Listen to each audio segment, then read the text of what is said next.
is cold in Calgary, and so are the two teams that will face off tonight in the NLL. The Vancouver Stealth have lost 5 in a row, while the Riggers have dropped 2 straight, scoring just 7 goals a week ago. Tonight, one team will get back on track, while the other will remain ice cold. It's the Stealth and Riggers on NLLTV.com. Good evening, my name is Grant Farhall with Brian Valentine, coming to you live from Scotiabank Saddledome, where it is the Vancouver Stealth getting set to face the Calgary Roughnecks. And Ryan, two teams that can't be happy with the way things have gone of late. For Calgary, just a complete offensive shortage a week ago as they put up just 7 goals against the Toronto Rock en route to that loss. They got to get the offense going tonight. Yeah, it was a late goal in that one to get the 7th, to avoid tying a franchise low for goals in a game. So that kind of gives you an indication of where they were last week. And really, it was only Curtis Dixon that could beat Nick Rose last week. Dixon had 5 of Calgary's 7 goals to top the table for the league now at 22 on the season. But everybody else was stone cold against Nick Rose. Not that is an unusual thing this year for the Toronto netminder. He seems to be shutting everybody down. But the Roughnecks in general need to get back moving tonight. They need to get that left side going with Dane Doby and Jeff Shattler. When that side is scoring goals, not just making passes, when they're scoring goals, the Roughnecks become a very difficult team to beat because you can't collapse on Curtis Dixon. You can't shut down Westberg and Digby on that right side. You need to focus some of your defense on the left. And when they're scoring, the Roughnecks become incredibly dangerous. Yeah, absolutely. To highlight that point, if you exclude Curtis Dixon last week, the Roughnecks offense scored just 2 goals on 35 shots. And that ain't going to cut it in the NLL. When it comes to the Vancouver Stealth, they came out of the gate red hot this season, winning their first 2 games, and since then have dropped 5 in a row. And it seems like it's history repeating itself for the Vancouver Stealth as they have put themselves behind the 8 ball the last couple of seasons. This is virtually a must-win game when it comes to the Stealth. Not mathematically, but you drop to 2-6 here, and you drop a game to the Roughnecks, who you need to reel in for that final playoff spot in the West. You are really depending on a big streak down the stretch in the second half to try and nail down a playoff position. Yeah, right now with the standings the way they are, Calgary 3-3 already, a game and a half up on Vancouver in the standings. You put another one on there tonight with a win, you pretty much fall a good solid 3 games back when you look at a season series as well. They'll have lost 2 to the Roughnecks if they don't pull one out tonight. So the Vancouver Stealth need a win tonight against the Roughnecks. It was one of the places they got a win earlier in the year. They were able to beat the Roughnecks on the home floor, which was par for the course here for the Roughnecks this season. A pretty disastrous record here at home, Grant. Yeah, just 1-3, and these two teams have faced each other twice already this season, and both times it was the road team taking the victory, so we'll see if that pattern holds true tonight or not. Probably the most notable lineup change comes on the Stealth side. Garrett Billings out of the lineup, and Corey Conway will get into the lineup to make his debut this season for the Stealth. We know Conway well. We saw him here in Calgary. We've seen him for many years in the NLL. Didn't play last season, but put up big numbers in the off season. And really, I imagine the Stealth looking for him to add a lot of offense. This is a team, though, that when you look at their weaponry up front, they don't have any shortage of scoring. In fact, they've got several players amongst the league leaders when it comes to goals, and Corey Small and Reese Dutch amongst the league leaders there, a part of that 3-headed monster that really allows them to drive the offense. And you and I have been saying this for the last couple seasons. We just can't figure out the Stealth and what's wrong. No, it seems like they're just not able to put it together on a consistent basis, and haven't been for a while.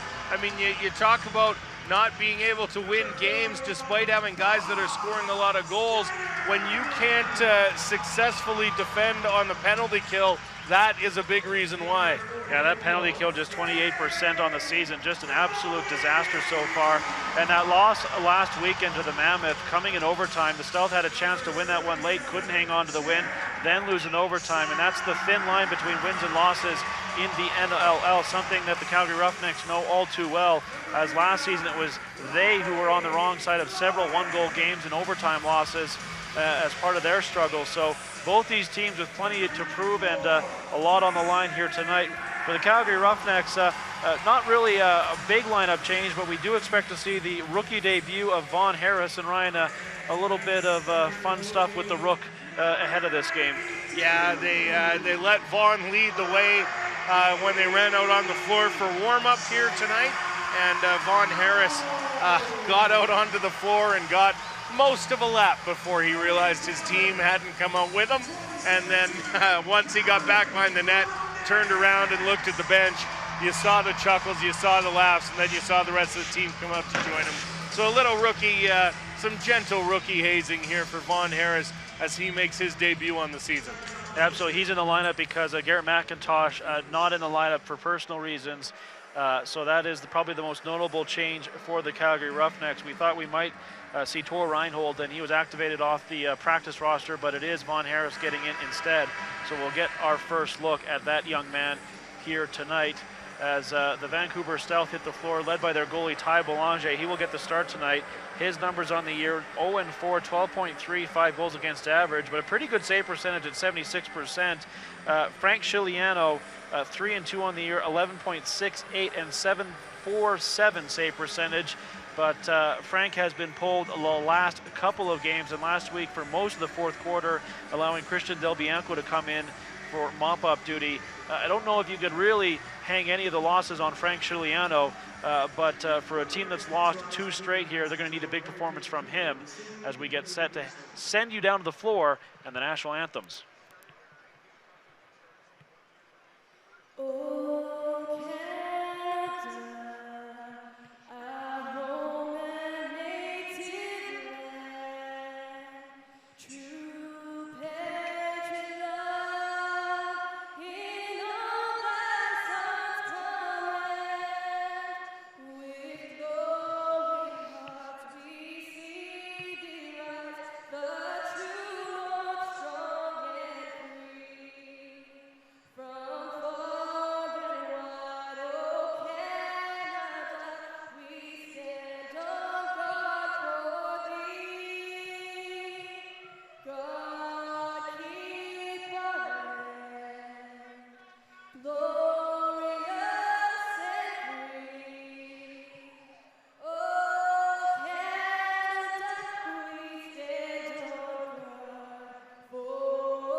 All right, we're moments away from getting this one underway tonight between the Vancouver Stealth and the Calgary Roughnecks.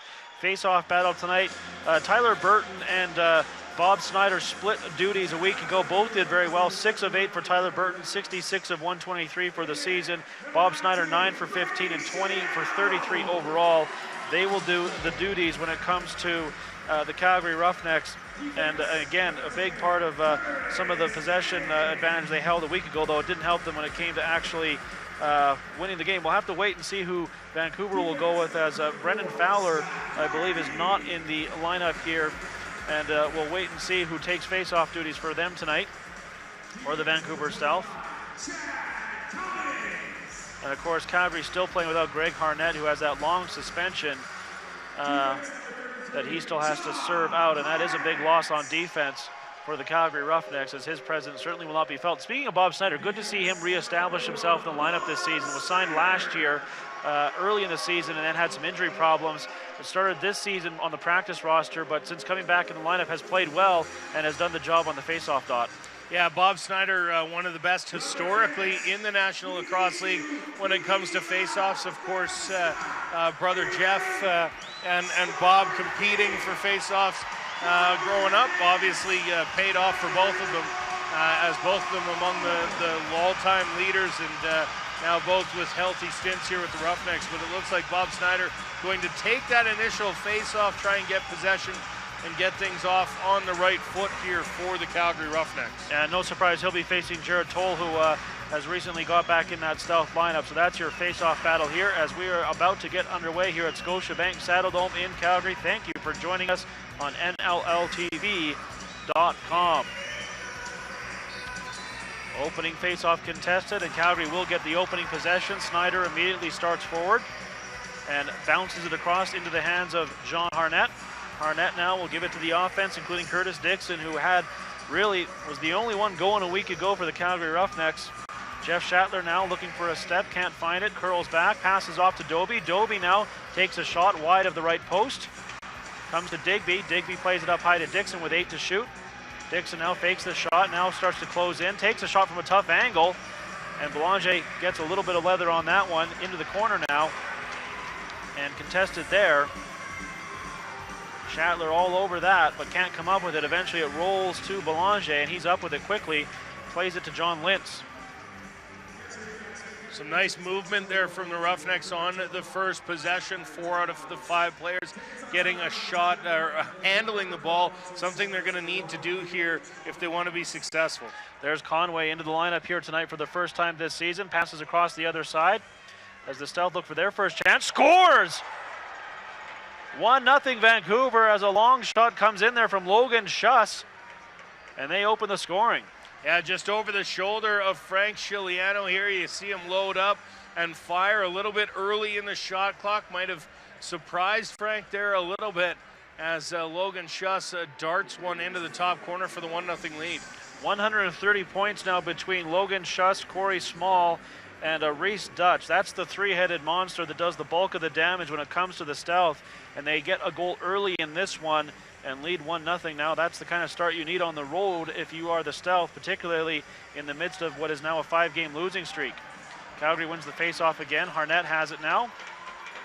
Harnett will pass off immediately, and now here's Digby getting the pass. Digby down to the corner, now looking for options, and has Berg off the bench. Berg now over the other side to Riley Lowen. Lowen now, bit of a step. Lowen closes in, passes up high. Here's Katoni, takes a shot. Belanger, a nice save with the chest. Up with it quickly. Looking down the floor, has Matt Beers ahead of the play. Beers has numbers with him. Beers pulls up, takes the shot, scores. 2-0 Vancouver as Matt Beers beats Chiliano, also from a fair distance out. Yeah, obviously not the start you're looking for if you're the Calgary Roughnecks. That one just going 5-hole. Chiliano giving a long look up after that one, wondering how that one got past him as Matt Beers just pulled up, used the shooter as a decoy, and you can see already Christian Del Bianco getting ready on the bench. He's probably looking for a quick break here. Kurt Molosky, no stranger to pulling his goaltenders. You got to wonder if Del Bianco might not be a little more dressed in games in the future, because typically he watches games with no equipment on above the waist. Yeah, that was a quick dress there for that sure. That was a real quick dress session for Del Bianco to get in there. He was very good a week ago after not being that good in his debut in game number 1 this year against these Vancouver players. Yeah, in fact, he was perfect. Made 8 saves on 8 shots a week ago against the Rock, and it gave his team at least a chance to try and come back in that one. And we see immediately Del Bianco's going to go to the bench, and Frank Chiliano's going to come back in. So just maybe a chance to get a bit of a perspective there. I didn't even see Molosky really talk to him. Now here's Digby closing in. Digby plays it off to Dixon. Penalty upcoming to the Vancouver Stealth. Dixon from a tough angle shoots it on net. Save made. And Calgary controls the rebound. Will get the fresh 30 now, working to 6-on-5. Here's Shatler now with it. Shatler sidestepping down the floor. Now pass across the other side. And save is made. And now Calgary will go to the power play. As heading to the box, it looks like it'll be it's Joel McCready holding the stick. Calgary's power play on the season, 53%. We mentioned the penalty kill for the Stealth, 28%. So the Roughnecks will look to take advantage of that struggling unit. Berg gets the ball. Berg passes to Doby, now to Shatler, back to Doby. Berg playing the up high position, has it behind his back to Dixon. Now down low to Digby, back to Dixon. Up high again to Berg. Now over to Doby, takes the shot. Belanger, actually I think it was blocked. And a fresh 30 now for the Roughnecks. Now Berg again closing in. Berg pass down low, and whistle on the play. Didn't see the call there, but possession back to Vancouver. Yeah, Dane Doby went through the crease, and when you go through the crease, you can't be the next player to touch the ball. So that one a crease violation on Dane Doby. 2-0 Vancouver with the early lead here as they work short-handed. 12:08 to go here in the first quarter, and a minute 24 remaining in that power play for Calgary. Stealth with possession right now, looking to kill as much of that as possible. Played up high to Conway. Conway now back beyond the line. Now makes a bit of a move. Takes a long shot, and why not? The goals have been going in on Frank Giuliano so far. That's his first save of this contest. And now Calgary will go back to the power play. Manning runs it over center, gives it to Schattler. Schattler now over the restraining line. Schattler closes in. Now plays it up high to Wes Berg. Berg now to Dixon. Dixon with 50 to shoot. Now down low to Schattler. Schattler up high to Berg, behind his back. There's a shot. Belanger looks behind him, but it's in the equipment. Makes the save. And with 38 seconds to go, Vancouver gets possession back. Yeah, that one caught in Belanger's jersey, and he was able to keep it out, keep it a 2-goal lead. Now here's an opportunity for Vancouver, shorthanded. Shot doesn't get through, though. However, nice job there by James Ray to trace down the loose ball. And that's probably going to allow Vancouver to kill off most of this power play for Calgary. Played up high to Beers, who has one of those 2 goals early in this game.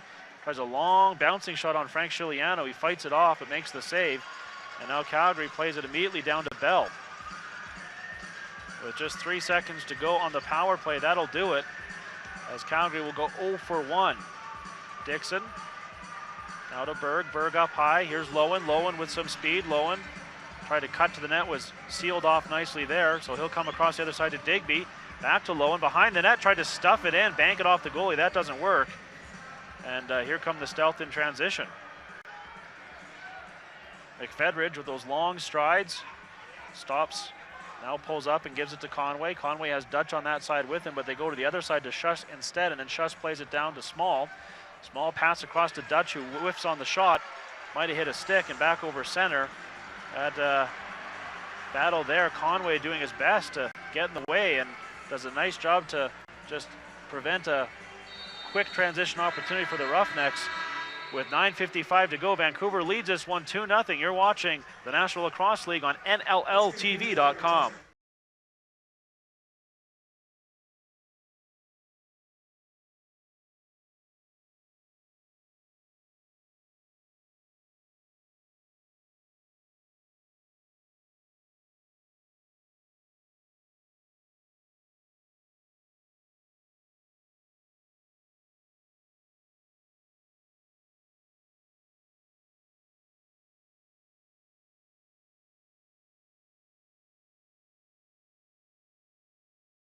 This game is brought to you in part by Sports Interaction, Canada's home for worldwide sports betting.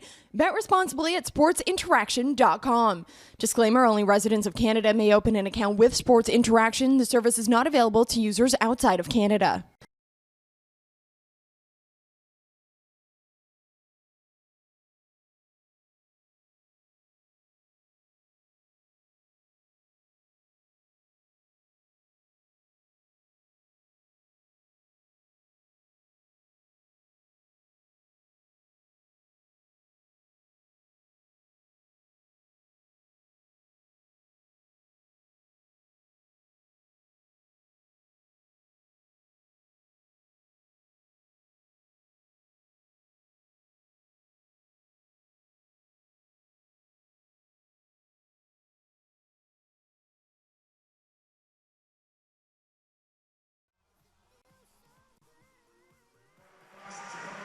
Two 2-0 Vancouver leading Calgary early in this one. Shots on goal favoring the Roughnecks 7-4, but they're again having a hard time getting goals here, Ryan, early in this one. But I think this Roughnecks offense desperately would like to get something here to get that offense back on track.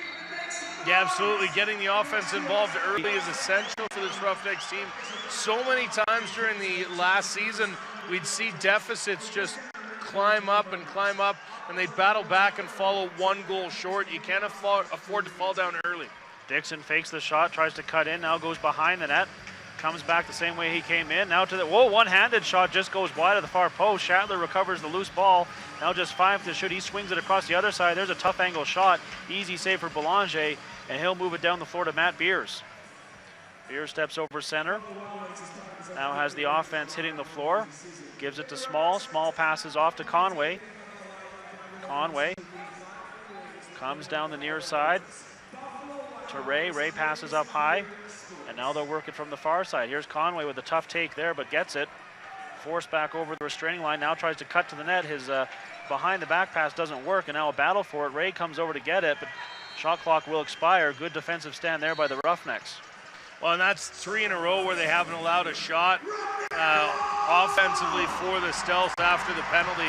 They've done very well to keep the Stealth offense from getting anything on Frank Chiliano. Here's Dixon now for the Roughnecks with 15 on the shot clock. Cuts to the net, tries to dive across, and Belanger makes the save. Dixon probably in the crease anyways. Yeah, it was the indication from the official as Curtis Dixon took 1 half step too many. Now here's Joel McCready for the Stealth to Ray. Ray passes over to the other side. Now here, fake shot, and then nearly a high hit on the Stealth player. Ray now swings it across to Durston. Durston now trying to cut around the defense to the net and doesn't have the ball with him, and then he takes a big shot courtesy of Curtis Manning, who's up with the ball and comes down the floor. Manning pulls up and has help off the bench, including Dane Doby, who has the ball now. Doby up high to Shatler. Shatler now comes down the left side to Doby. Doby swings it to Berg. Berg now over to Doby. Doby fakes the shot, now takes the shot, bounces it wide of the left post. Digby tries to chase it down on the other side, doesn't get there though, and Vancouver has the ball. 7:37 to go here in the first quarter, still looking for the first Calgary goal. They trail Vancouver 2-0, and this one eerily similar to the game a week ago where the offense just couldn't get on track. Here's Ray now for the Stealth. Ray gets a pick. That gives him a bit of space, tries to spin through the defender. That doesn't work, so he plays it up high instead. There's a shot wide. Comes out the other side. Another shot, scores! Corey Small beats Frank Chiliano, and that's 3 goals on Chiliano tonight, all from a fair distance out. Yeah, that one just catching the bottom corner on Frank Chiliano as the Vancouver, he made the initial stop. It came out for the rebound, and you can see Chiliano might have gone down on the fake shot initially, and then once the shot came through, it was right past him off the post and in, make it 3-0 Stealth. That's 3 goals on 5 shots for Vancouver. Shots on goal 8-5 favoring Calgary, but on the scoreboard it's 3-0 Vancouver. And the Roughnecks right now just look like a team that don't have any confidence offensively and certainly not in net. Now here come the Stealth looking to just continue it. McFedridge nearly split the D, didn't take the ball with him though, and Calgary has it. Bob Snyder though has a whole lot of Ryan Wagner all over him. And we'll get the whistle now. And I believe they're going to give possession to Vancouver. Yeah, an 8-second violation there as the Roughnecks couldn't get it over center line within the allotted time. And as a result, they find themselves losing possession to Vancouver. Stealth now get it to Conway. Conway now pass over to the other side. Ooh, that eludes Small and comes all the way to the benches. I actually thought it went in the bench, but I guess not. So Calgary now breaking down the floor, and the ball gets away from Chad Cummings, right to Belanger, who hands off immediately, and Vancouver keeps the offense on the floor here. Ray nearly steps over center, dances the line though, plays it over the other side, and here is Schuss. Schuss now to Ray. Ray now plays it to Dutch. There's a shot wide of the net, comes to Schuss. Now just 4 to shoot. He plays it up high. Here comes the shot. Chiliano makes the 6th save and now looks down the floor. Has a man ahead of the play. That's Bell. He can't gather it in. Instead it goes all the way to Belanger. And Bell goes hard to the floor. Yeah, Bell trying to stop at the top of the crease just in case Belanger bobbled it, and in there, in that opportunity, he fell down. And we might have a penalty here. Now, it looks like it's going to the Stealth. Yeah, it's a too many men penalty, illegal substitution. Somebody getting off the bench a little quick in trying to stop Tyson Bell, and as a result, Smith will sit for 2 or less as the Roughnecks power play goes back to work. That power play 0 for 1. And now go back to work. Here's Dixon up high. Dixon passes off. There's a shot. Belanger fights it off. An unorthodox save, but it does the job. And Vancouver now going to work shorthanded. Well, I think Dane Doby took a little bit off that shot, tried to wait for Belanger to commit before stepping in and taking the shot. Chris O'Doherty running the whole way, and now cuts in front of the net, tries to stuff it in. Penalty upcoming. Great job there by Chris O'Doherty, and then he comes up and delivers a little bit of wood into the face of the man who's going to the box for the Roughnecks. Yeah, John Harnett took a slashing penalty and then came in and kind of got in the face of O'Doherty, and O'Doherty's putting his hands up as if to suggest that John Harnett might have done a little bit of acting here. Yeah, you're not going to see the initial penalty here, but we'll see O'Doherty come through and try and make the play, and we'll see if you can see the, well, you don't get the replay on the penalty there, but he came up and laid a little bit of pressure onto the helmet of John Harnett, so it's going to be coincidental minors, meaning that you're still on the power play for the Calgary Roughnecks. Looks like it's still going to be 5-on-4. Yeah, it should be for another minute 33 seconds, as that's the time remaining in the original penalty to Cliff. Well, it wasn't to Cliff Smith, it was the too many men penalty or illegal substitution. But nonetheless, it will be Calgary remaining on the power play here for another 93 seconds. Vancouver does retain possession, and with it the fresh 30. And we are still working 4-on-5 here. Conway has it. Conway hands off, and now McCready gives it back to Conway. Conway spins away from the defender. Now we'll play it down low to McCready. McCready now back near the line. Nice spin move there. Now he's going to try and cut to the net. Try to find that far corner. Misses. And now Calgary will go to the power play again with 60 seconds remaining on that 5-on-4. Still looking for that first goal. Again, last weekend they just scored 2 goals in the first half, and so far here with 5 minutes to go in the first quarter, a bagel on the board for Calgary. Here's Doby now to Dixon. Dixon to Schattler. Schattler in front to Digby. Doesn't get the shot off. Instead comes back to Schattler. Now to Dixon. His shot is blocked and will come all the way down the floor to Chiliano. He's up with it quickly and throws it down into the corner. And that'll be a violation against the Roughnecks. Vancouver will get possession back when we return. 4:39 to go. Vancouver up 3-0. You're watching the National Lacrosse League on NLLTV.com.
He's got Digby on the take, scores! Now back over to Dane Smith with a shot, hit the goal post inside, he scores! Afraid you might miss out on the big stories from your favorite team? Well, not to fear, the NLL newsletter is here. All you have to do is subscribe to the new NLL newsletter, and you'll get weekly updates from everything that is happening around the league. What are you waiting for? Subscribe today. Vancouver Stealth leading the Calgary Roughnecks here at Scotiabank Saddledome. 4:39 to go here in the first quarter, and 34 seconds remaining in the Calgary power play. However, Vancouver will get possession here and look like they'll be able to kill off this penalty, which they've had a hard time doing this season, and that'll make Calgary 0 for 2. Although there's a long pass that doesn't connect, so Calgary might get one more chance here on the 5-on-4. And that's going to be a holding penalty, though, to the Roughnecks. I think Dan McRae going off.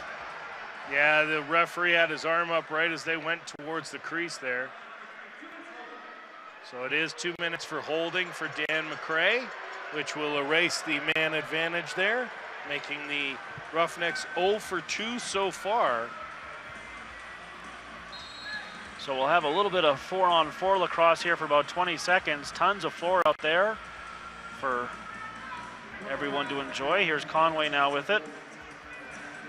Conway comes way back, and now he's going to send it across the other side to Small.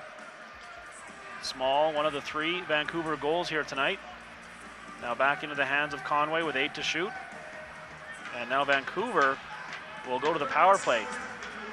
There's the shot from the man out of the penalty box. That was Cliff Smith putting it on net. Frank Giuliano makes the save. And now it's the Roughnecks working shorthanded. Dixon with it. Dixon now will run near the Vancouver bench. And now down to the corner area, guarded by Beers. Dixon hanging on now, still 10 to shoot. Now looking at a double team. It takes a bit of a glove up high in the face. Matt puts a shot on net. Rebound is there, but it's gathered in by John Lynch for the Stealth. Kurt Malosky in the paper this morning was quoted as saying that Curtis Dixon, one of the most talented one-on-one players in the National Lacrosse League, feels like he doesn't get his fair share of calls though when the stick goes up high on Dixon, as it appeared to do right there. Says he doesn't get the calls that he probably should, and as a result has to fight through more. There comes a shot, scores! Corey Small, second of the night. Make it 4-0 Vancouver, and another long shot beats Frank Giuliano. Just inside the post, this one bangs from post to post across the goal line before it goes in. Frank Giuliano, again, as you mentioned, another long distance dial up here for the Vancouver Stealth to make it 4-0. And again, the Roughnecks out shooting the Stealth 10-9, and yet find themselves on the wrong side of a 4-0 score. Not at all what the Roughnecks wanted here from the start. Bob Snyder with another face-off win, and then he is crunched hard into the boards, and now mugged by 3 members of the Stealth. Ball comes down to the corner, battle there for it, and again a 3-on-1 battle ensues. I have no idea who has it right now. Basically a rugby scrum down there, and it'll be Vancouver getting possession. Yeah, they said somebody trapped the ball down low in that dog pile. Yeah, that was a dog pile. Now Conway has it with 2:30 to go here. Conway goes behind the net, plays it up high. And now here's Ray. Ray over to the other side. This is Schuss with it. Schuss takes a shot. Frank Giuliano makes the save. And I think that's the right idea right now if you're the Stealth, leading 4-0, continue to just put some balls on net. Yeah, absolutely. When you've got a goaltender that's kind of struggling, as Frank Giuliano has through the first quarter here, you want to make sure he sees as much rubber as you can, so that way you can build up a bit of a lead. If this Roughnecks offense gets on track, it could be dangerous. Doby has to take it off the corner wall, does. Now Doby up with it, tries a shot. Belanger makes the save. Rebound contested. And Digby comes up with that loose ball and gives his team a fresh 30 with now 1:45 to go in the first quarter. Here's Schattler with it. Schattler now winds, fires, and Belanger comes out to greet that shot and cuts down the angle, makes a nice save. And Calgary still looking for that first goal. Now breakaway opportunity. There's a shot, scores! Jordan Durston flying off the bench. 5-0 Vancouver in what is a disaster of a first quarter for the Roughnecks. Yeah, absolutely. Frank Giuliano beat up high on this one as Durston just gets through the crease and puts it in there. No question about that one. That one's in there, and look for Christian Del Bianco to come in again for the 3rd straight game. Frank Giuliano's been pulled, and I got to think that this one's going to be a little more than a 30-second conversation for number 92. Yeah, he's going to take a walk down the hallway there. For an early quarter break here, and we'll see if it's Del Bianco for a stretch here, as it's 5-0 Vancouver. McFedridge has the ball here for the Stealth with 1:15 to go. Durston fakes the handoff. Now he'll come down low to Schuss. Schuss will work it from that far side, plays it up high. Here comes a shot. Del Bianco doesn't have to make the save, it's wide. And rebound to Ray. Ray spins off one check. Ray now cuts to the net. Ray in there, tries to stuff it in, was in the crease. And now Del Bianco will give it to Cummings in transition. Under 60 seconds to go in the quarter, 5-0 Vancouver. Calgary needs to get something going here offensively. Here's Digby now. Digby turned aside, plays it up high to Lowen. Lowen comes to Schattler with 15 to shoot. Schattler over to Digby. Behind the net, stuff attempt, scores! Curtis Dixon flies from behind the net, and Calgary's on the board. 5-1. We'll see if Vancouver challenges this one. It's not a bird, it's not a plane, but no surprise, Curtis Dixon scores while flying through the air. They call him Superman for a reason. What a pass from Tyler Digby to find Dixon behind the net for the stuff, and you can see it come in here, gets it in. There's no question that that's a goal. Not even a thought to challenge this one for the Vancouver bench. Make it 5-1. The Roughnecks salvage a little bit of pride here at the end of the first quarter, but still down 4. Not good enough if you're the Calgary Roughnecks. Vancouver get possession, and they immediately send the goalie to the bench to try and hold for a final opportunity here and restore what would be that 5-goal lead. That goal means that Dixon has scored 6 of the last 8 Roughneck goals. He cannot do it all himself. No matter how good he is, they got to get someone else going. There's a shot, scores! And there's the immediate response from the Stealth as Logan Schuss, second of the quarter, 6-1 Vancouver. Well, this is eerily similar to the first game of the year where Vancouver put up a 7-2 lead at one point and just rode that the rest of the way for a victory, and it seems like that's what's happening here again tonight. You've got to wonder what's wrong with the Roughnecks on their home floor, as they are 1-3 so far on the season and down 6-1 in the first here. And with 3.3 on the game clock, that'll do it for the first quarter. A quarter dominated by the Vancouver Stealth, and they lead this one 6-1. And we will see if Andrew McBride is able to grab a member of the Calgary Roughnecks for a quick chat as he's down on the floor and is going to talk to Frank Chiliano.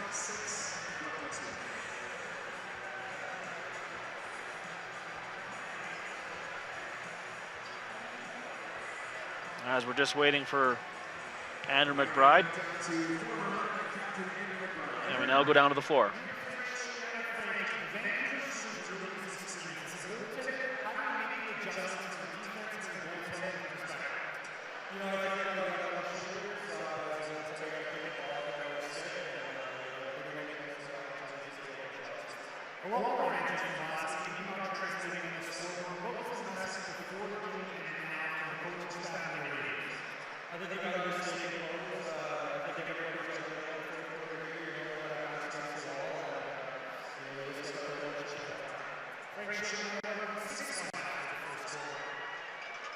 All right, 6-1 indeed the score. Thanks, Andrew. We'll be back with more NLL action. You're watching the National Lacrosse League on NLLTV.com. Pro lacrosse teams are now fielded in Philadelphia, Boston, New York, Maryland, Montreal, and Quebec. Yesterday there was friendly competition and not so friendly competition. We knew our true colors weren't just worn on our backs, they were painted on our faces and hoisted as high in the air as we could possibly carry them. Whatever it took to claim our turf. Yesterday we left it all out there. Blood, sweat, tears, you name it, we left it. We kept ourselves focused and we kept each other in check, and the only thing we took were epic shots. Yesterday we saw more twists and turns in 8 seconds than most people saw in an entire season. We lost the ball, lost our minds, we lost countless times in every game. If you could see the ball, that was a slow day. Yesterday physics didn't apply to us. Gravity wasn't welcome in our box. Armed with just a stick and a ball, we took flight. Yesterday we were the best we could be.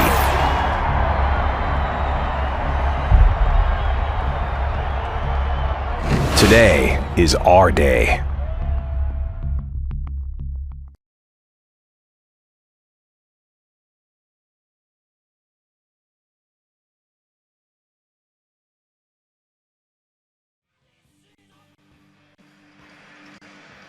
(6-1) Vancouver with the lead over the Calgary Roughnecks as we get set to start the second quarter. Ryan, boy, the Roughnecks right now just look like a team that has completely lost their confidence.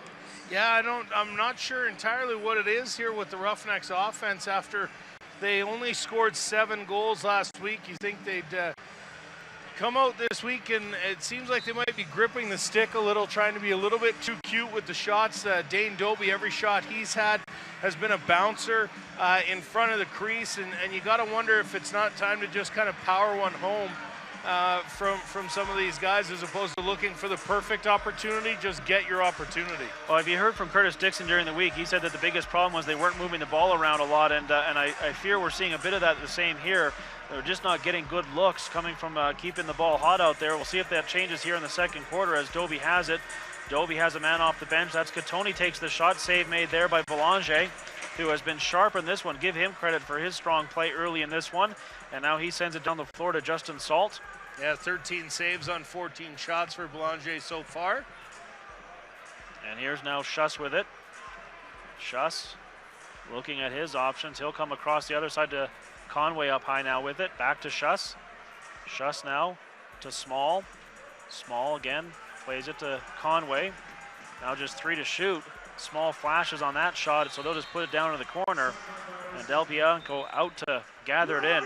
He is extremely impressive in terms of his ability to handle the ball and just his quickness out there, which can be a real advantage when it comes to moving it down the floor quick. Yeah, just 19 years old, Christian Del Bianco, and quite an impressive record before joining the Roughnecks. Now here's Dixon, takes the shot, and Belanger stops him as he suddenly cut through the high slot area. And nice save there by Belanger. Yeah, Curtis Dixon finding himself a little bit of room and trying to do what he can to get the Roughnecks a little bit closer here. Now Schuss plays the ball down low, and now they'll send it up high.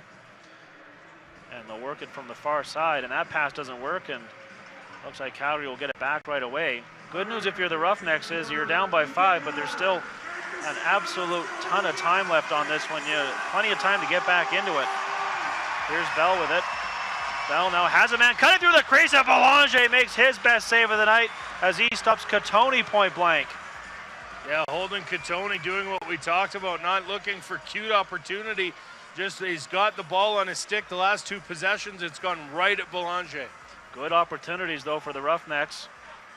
Can't cash in, so now Small with it for the Stealth as they look to build on this 6-1 lead with 12.5 minutes to go here in the second quarter. Here's Durston. Durston had a goal in that opening quarter. Durston cuts towards the net, and Del Bianco makes the save, and now plays it ahead to Chad Cummings. Cummings in transition, has Dobie ahead of the pack, however decides to hang on to it.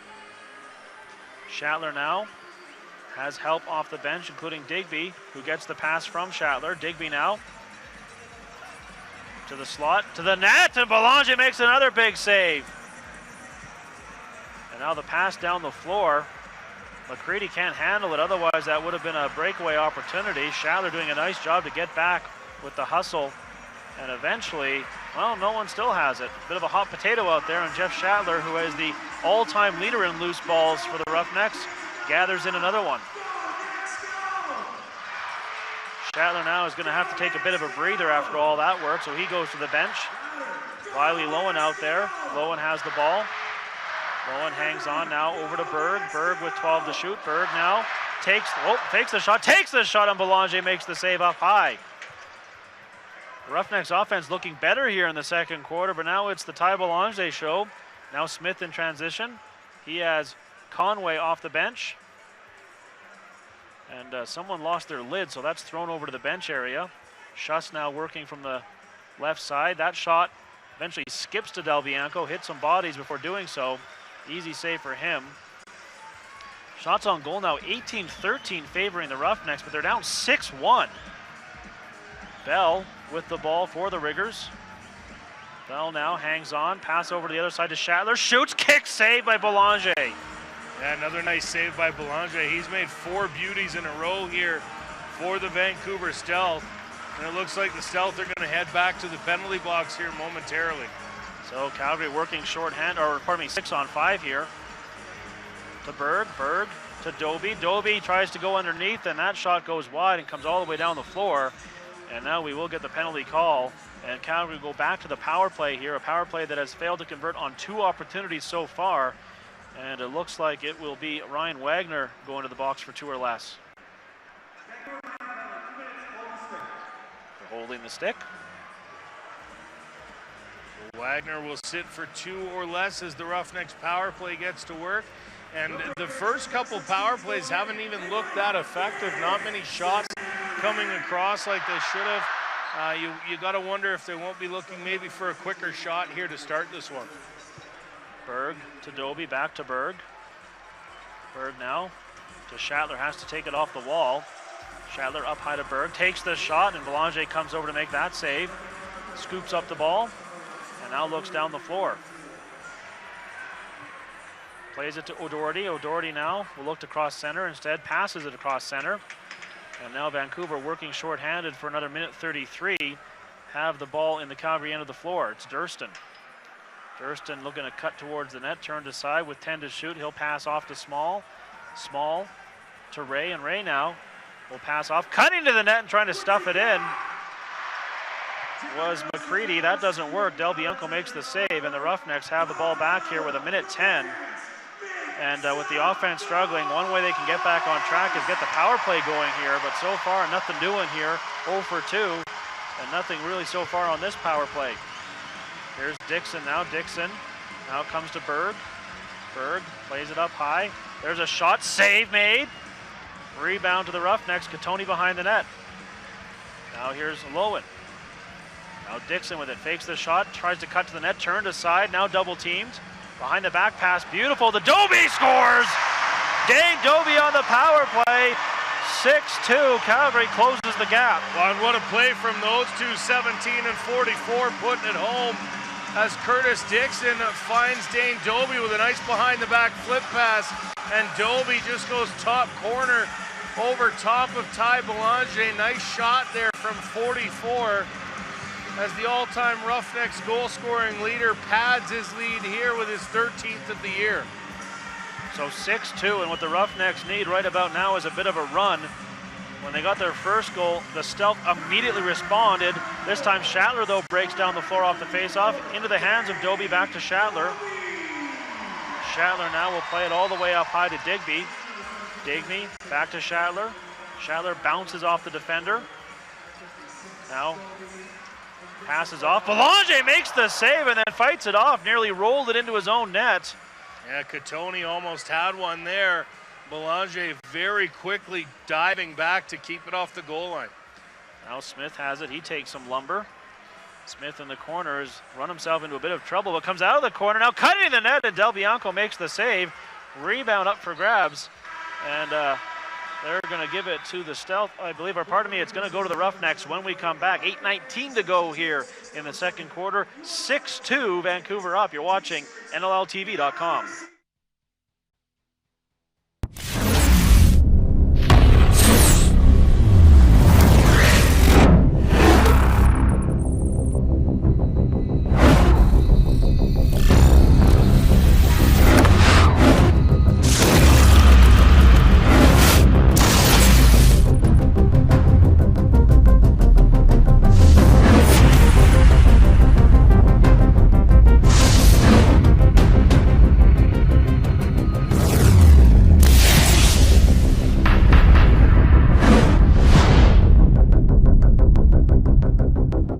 Tonight's game is brought to you in part by Sports Interaction, Canada's home for worldwide sports betting.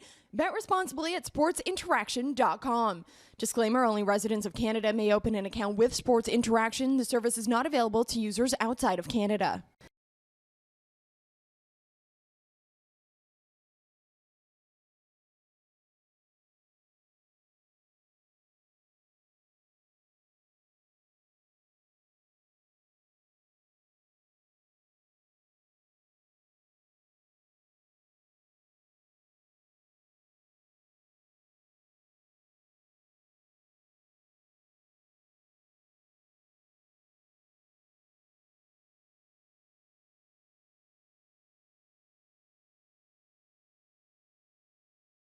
The Vancouver Stealth leading the Calgary Roughnecks here tonight in Calgary. Ryan, what's happening elsewhere around the NLL? Well, earlier tonight, it was a 10-6 final for the Toronto Rock as they get a win tonight over Rochester. Nick Rose scoring a goal on bobblehead night for adds his second career goal, a goalie getting one, not going to see that all that often. And also, of course, later tonight, or the other game tonight, Vancouver and Colorado, as we get a penalty here. They are tied at 4 in the second quarter. And we are going to get that penalty call here, and it looks like it will be Chad Cummings, I believe, going to the box. Pardon me, it's the newcomer. It's the rookie Von Harris gets on the score sheet. Not the way you want to, but nonetheless takes his first penalties of his young NLL career. And that will send the Stealth to the power play. That power play 1 for 1 so far here. Here's Schuss with it, up high to Small. Small now passes off to Conway, now back to Small. Small behind his back, there's a shot, hits a body, and comes all the way back near the center area with now 15 to shoot. And here is Small again, comes in. Quick stick opportunity, scores! Don't know how exactly that went in, but it did come in the side. And that'll make it 7-2 Vancouver. Well, one of the great things about the National Lacrosse League is that when the goal goes off its moorings, that's the goalie's responsibility. Del Bianco came over quick to close to the post, and it went off of him and into the goal because, of course, the goal was dislodged, giving it a little bit more room to get in there. And as a result, now a 7-2 lead for Vancouver. And that was Reese Dutch getting the goal here. 7 goals on 17 shots for Vancouver. Calgary with the edge in the shot category, 23-17, but all Vancouver on the scoreboard that matters. And they also get the possession here, now looking for more. Here's Salt with it. Salt takes a shot, and Del Bianco makes a save. And Calgary up with it. And now moving down the floor again, down by 5 now, 7:19 to go here in the first half. It's Shatler directing traffic. Shatler looking to pass off to Dixon. Dixon with 14 to shoot. Fakes a shot, takes a shot, scores! Curtis Dixon, second of the night, 7-3, back to within 4. Curtis Dixon makes no mistake going 5-hole here on Ty Belanger as he puts it in and gets his second of the game. Curtis Dixon still feeling it, now leading the league with 24 goals on the year, looking to become the first ever player to go back-to-back 60-goal seasons, and he is well on pace for that here with his 24th goal in his 7th game. Matt Beer shaking up on the play here. He's going to go gingerly to the bench. And 7:04 to go here. Again, Calgary needs to go on a run, and again, they got to get someone else going besides Curtis Dixon. Even the Dane Dobie goal came off the work from number 17 and a beautiful pass. Dobie with the finish, but they have to get someone else going offensively.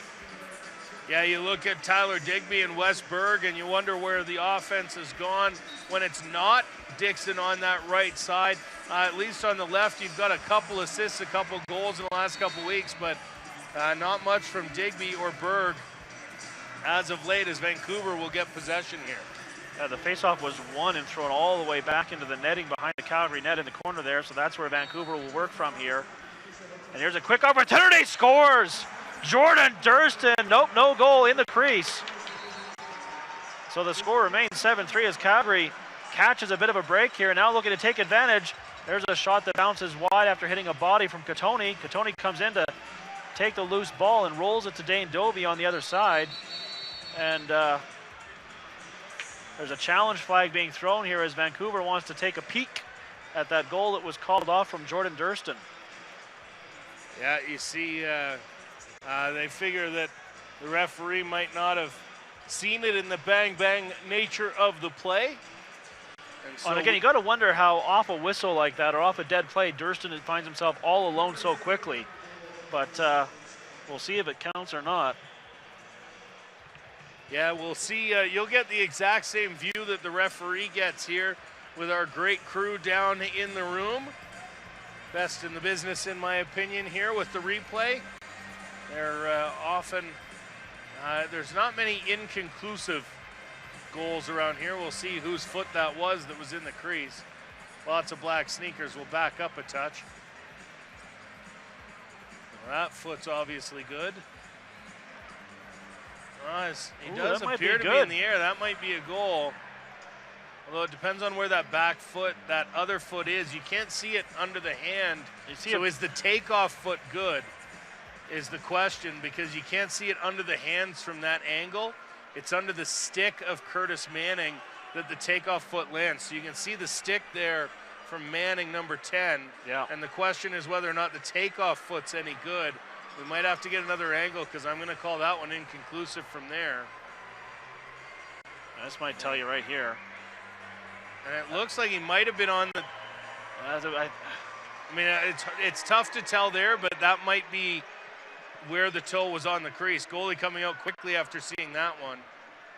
And we'll get it here from the official. Good goal is the call. So 8-3 the score.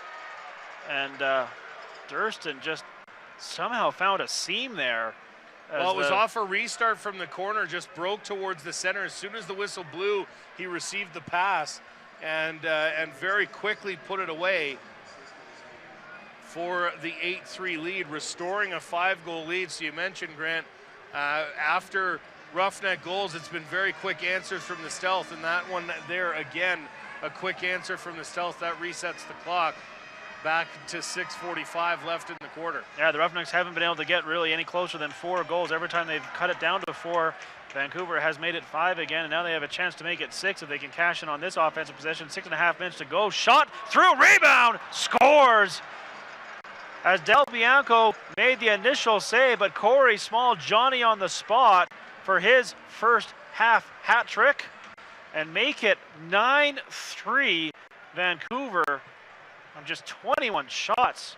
Ryan, you're not going to win much when you're getting about 55% save percentage. No, and a rough one there for Del Bianco as it just bounced right back into the basket for the Vancouver Stealth player there, who puts it home, made no mistake, was in the right spot at the right time, but nevertheless finds himself with a goal there. 9-3 now, restoring the biggest lead of the night, I believe, now at a 6-goal lead. And you got to start to wonder if the Roughnecks don't score quickly, if this one's not close to over already. Here comes Frank Chiliano's going to come back into the game. Christian Del Bianco comes out, and we'll see if Chiliano can keep his team from getting this one even further away. Dixon now tries a shot. Belanger, who's been good in this one, makes the save and covers the rebound. Now plays it ahead to Matt Beers. Beers now steps over center with 5:53 to go here in the first half. 9-3 for Vancouver. Durston now with it. He's got 2. Small has 3. He has the ball now. Pardon me, that's Schuss with it. Pardon me. Schuss passes off and gets the return pass. Behind the net. Stuff attempt doesn't come, so then they play it out high, and in the slot area, Small flashed on the shot as the shot clock was expiring. Calgary gets it back and immediately looked to come down the floor. There's a shot, hits a body, and now it's going to go to the board area. Manning can't come up with it, neither can Tyler Burton, so Bell does. And now Bell trying just to elude attention as Calgary gets the offense on the floor, but they're going to have to do something quick, just 10 to shoot here. There's Schattler with it, Schattler to Digby. Digby over to the other side to Doby. Now here's Berg, tries to quick stick it in from right on top of the crease, but the 30-second shot clock will expire. Calgary trailing 9-3, all Vancouver here tonight at the Dome. You're watching the National Lacrosse League on NLLTV.com.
9-3, the Calgary Roughnecks in tough here tonight against the Vancouver Stealth team that has put together one heck of a lacrosse, half a lacrosse here.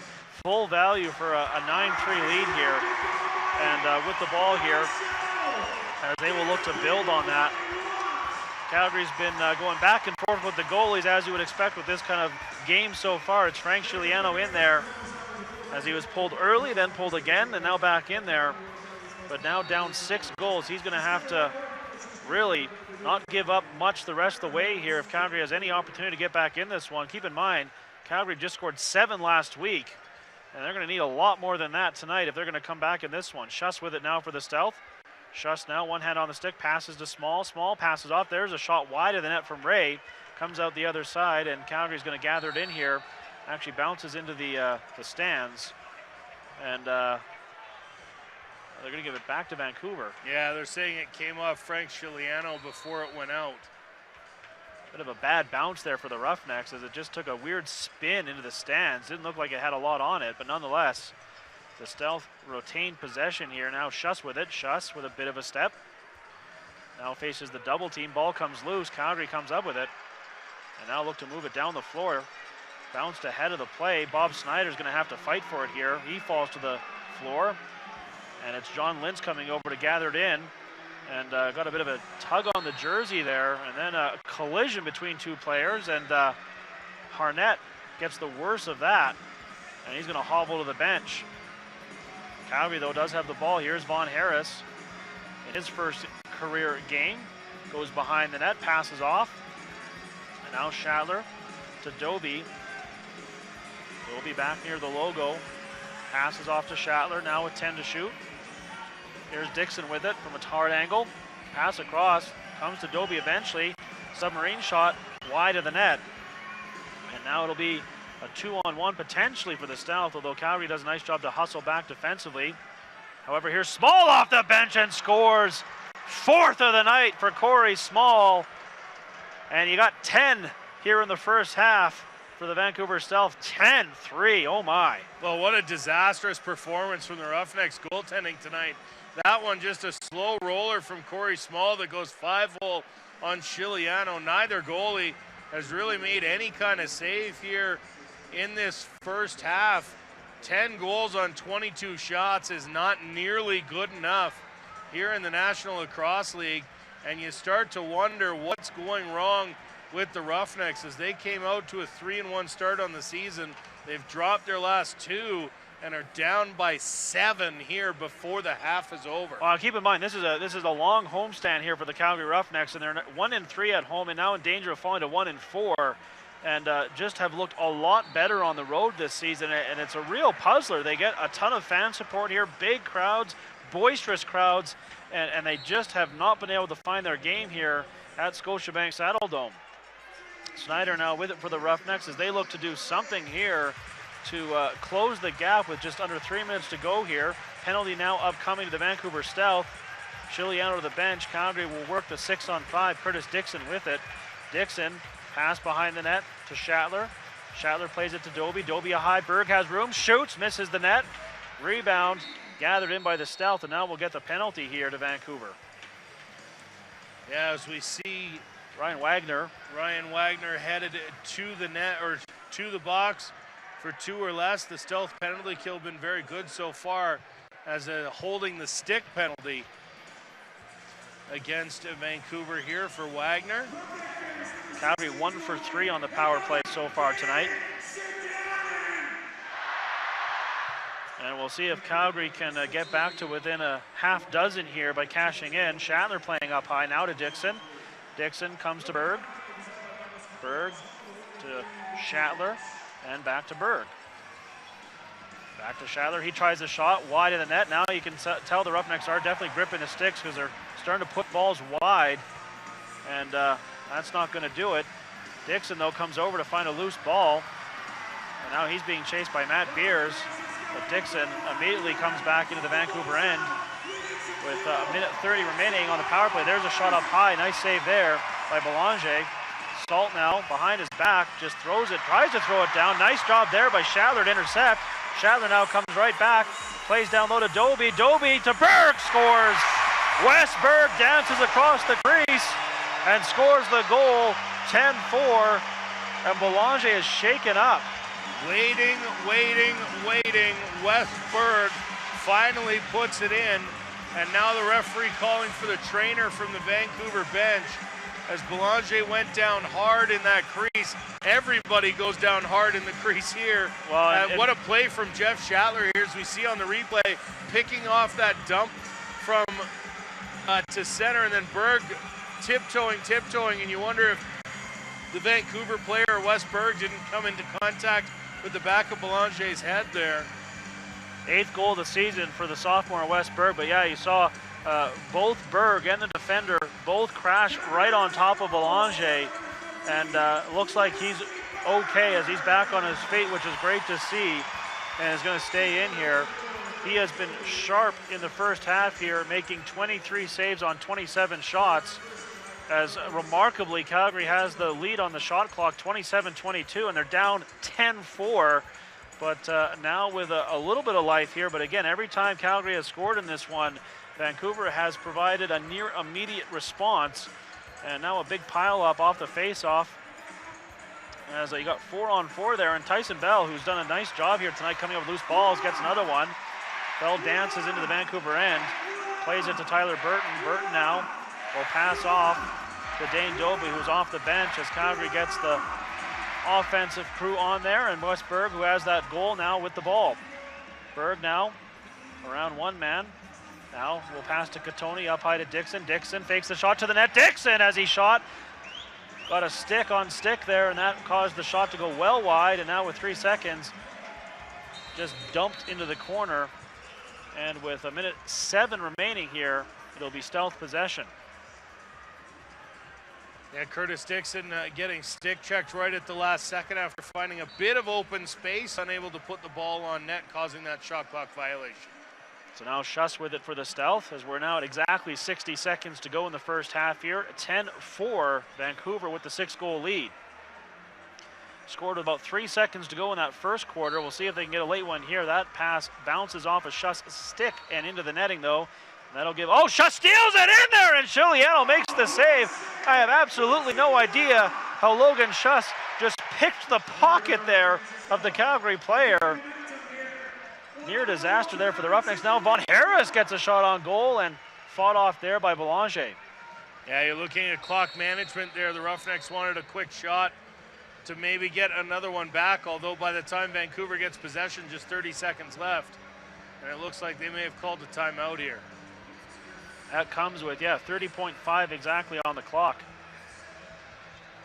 Love to see a replay of what Logan Schuss did there. All of a sudden, he had the ball, seemingly out of nowhere. That would have been a heck of a goal. But nonetheless, Vancouver has had their share here tonight, as they have put a 10 spot on the Calgary Roughnecks. We talked about the weaponry of the Vancouver Stealth, and they have certainly come to play here tonight. And when backstopped by some solid goaltending from Ty Belanger, that's a good recipe for a road win here, at least in the first half, as they have a 6-goal lead here with 30 seconds to go. And the Roughnecks will need to put together a special second half here.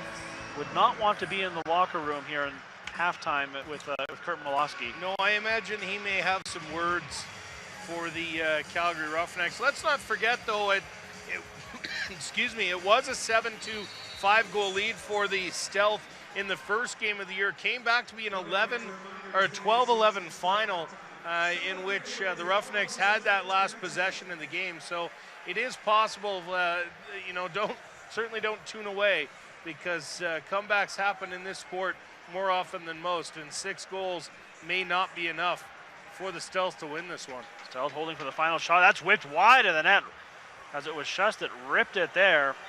And as the halftime, it doesn't quite wind down. Yeah, it's an illegal substitution penalty here. Too many men for the Stealth. At one point, they had 7 runners on the floor, as guys had broken away thinking that the play was going to be headed the other way, and it got stopped in the Stealth end. So, there's less than 1 second to go, so obviously not a scoring opportunity here for the Roughnecks, although you imagine Curtis Dixon will wind and fire. I don't know that he'll get it down there in time, but nevertheless, the Roughnecks will likely start the second half with the power play. Cliff Smith will serve that illegal substitution penalty. Second time he's had to do that here tonight. And again, with a 0.8, well, pretty hard for something to happen here, but you never know. We've seen stranger things in the NLL. In fact, Caleb Toth, back during the last Champions Cup run for the Roughnecks, scored a goal at the end of the first half. I don't think there was 0.8 remaining, but there certainly wasn't much time. And it will be Curtis Dixon who will take the ball from the official. Calgary getting organized here. And Dixon gathers, fires, and puts it wide of the net. If anyone could do that, it's Superman. Got it on net. Yeah, absolutely. Got it there in time, but nevertheless couldn't score and put it by Belanger and leave the half with a 6-goal deficit. 10-4 Vancouver leading as we hit halftime, and do stay tuned for the halftime show coming up here on NLLTV.com. You're watching NLLTV.com. Pro lacrosse teams are now fielded in Philadelphia, Boston, New York, Maryland, Montreal, and Quebec. Yesterday, there was friendly competition and not so friendly competition. We knew our true colors weren't just worn on our backs, they were painted on our faces and hoisted as high in the air as we could possibly carry them. Whatever it took to claim our turf. Yesterday, we left it all out there. Blood, sweat, tears. You name it, we left it. We kept ourselves focused and we kept each other in check. And the only thing we took were epic shots. Yesterday, we saw more twists and turns in 8 seconds than most people saw in an entire season. We lost the ball, lost our minds. We lost countless times in every game. If you could see the ball, that was a slow day. Yesterday, physics didn't apply to us. Gravity wasn't welcome in our box. Armed with just a stick and a ball, we took flight. Yesterday, we were the best we could be.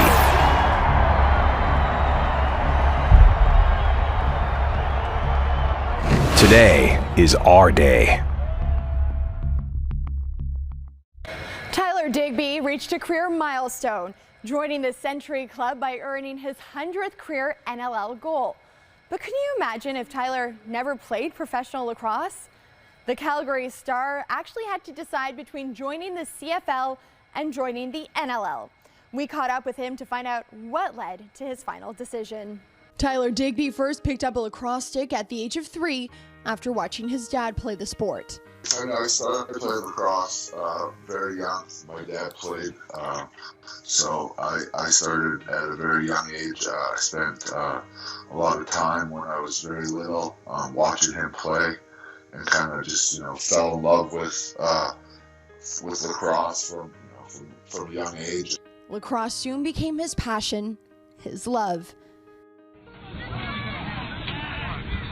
But Digby also excelled at football and was actually offered a scholarship to Robert Morris University for both sports. It was awesome. I got very lucky that the coaches both allowed me to play both sports. Kind of missing that development part of both seasons. With fall ball for lacrosse and spring ball in football. But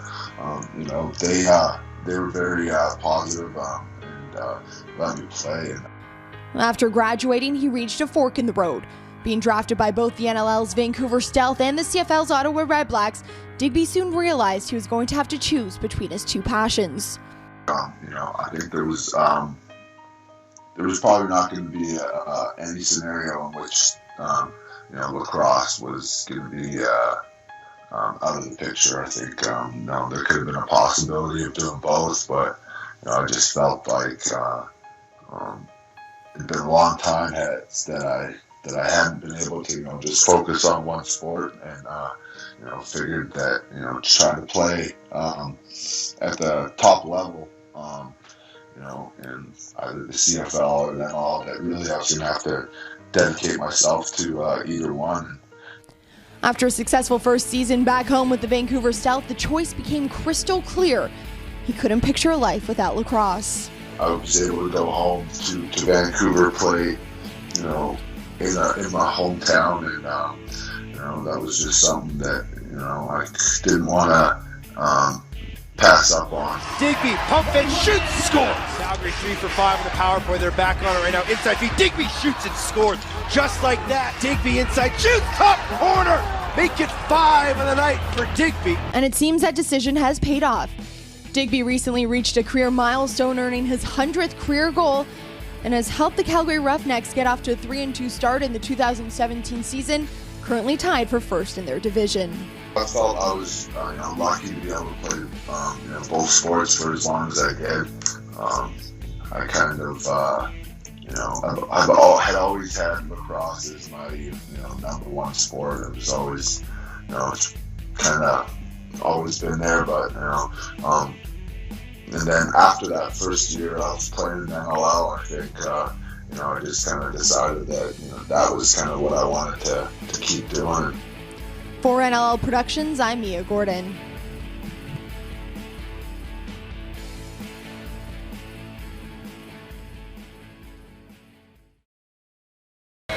For the 5th year in a row, the National Lacrosse League has partnered with Right to Play to bring lacrosse programs to Aboriginal youth across Canada. We had a chance to speak with New England Black Wolves' Sean Evans at one of these programs to find out what it means to him to bring the sport he loves to these various communities. This marks Sean Evans' 4th year taking part in Right to Play, a global organization that uses the power of play to educate and empower children facing adversity. It's something special, what they do, and the dedication that they provide to these communities, and have athletes like myself coming and teach and see the looks on the kids' faces is unbelievable. On this given day, the New England Black Wolves star, along with other members of the NLL community, were teaching kids the basic skills of lacrosse, but skills he believes will help them not just when it comes to improving their game on the floor. It's something rewarding to me, and rewarding to, I know, a couple other guys here that are here this week, to see at the end of the week them enjoy the game of lacrosse, and them actually take a little bit from what we talk about and what we say and actually use it to their benefit of life skills, or skills that are on the floor and skills that are off the floor. The program has been created in hopes of empowering children and youth to develop lacrosse skills, but also life skills such as leadership and sportsmanship. What these kids learn at the end of the week and stays with them to build them as better people growing up, and to continue to build their communities into a community that works together. Since the NLL and Right to Play partnered in 2012, the program has reached over 1,600 First Nation children and youth, with over 19 players from the NLL participating. And according to Evans, this is an incredible feeling to get back to the community in this way. At the very beginning, when you start the week off, it's I don't know how to play, I don't know how to do this, and just after about 40-45 minutes of learning the skills of trapping, scooping, passing, and catching, they're amazed of what they can do with the stick, with the ball, and the stick skills just develop. And to see that reaction coming from their face, the smiling, the having fun, that's a huge part of coming out and doing this in the communities, is seeing them having fun and enjoying themselves. For NLL Productions, I'm Mia Gordon.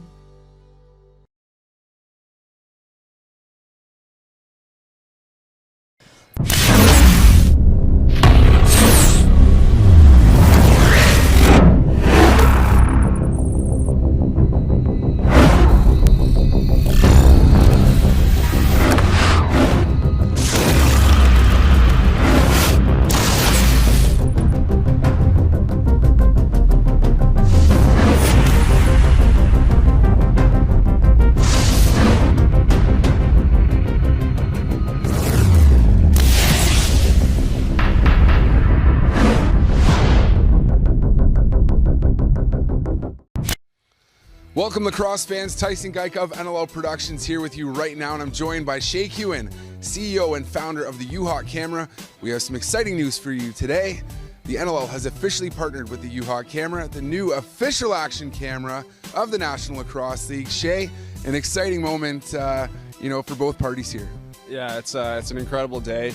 It's a big step and a big moment in the history of sports, and for the National Lacrosse League to be the first league to step up and bring actual player point of view, video footage to fans at home in the actual real raw competition in the season. It's a monumental day, and we're very excited to be the official camera provider to be a part of that.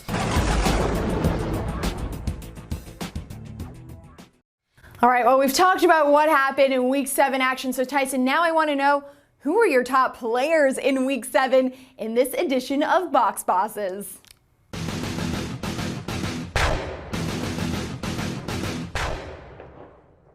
Yes, time now for my Box Bosses. It gets more and more difficult to pick 3 players from every week, but I have to do it. And this week, I'm going to start with Lyle Thompson from the Georgia Swarm. 4 goals and 6 assists for a personal season high 10 points in a win over the Black Wolves.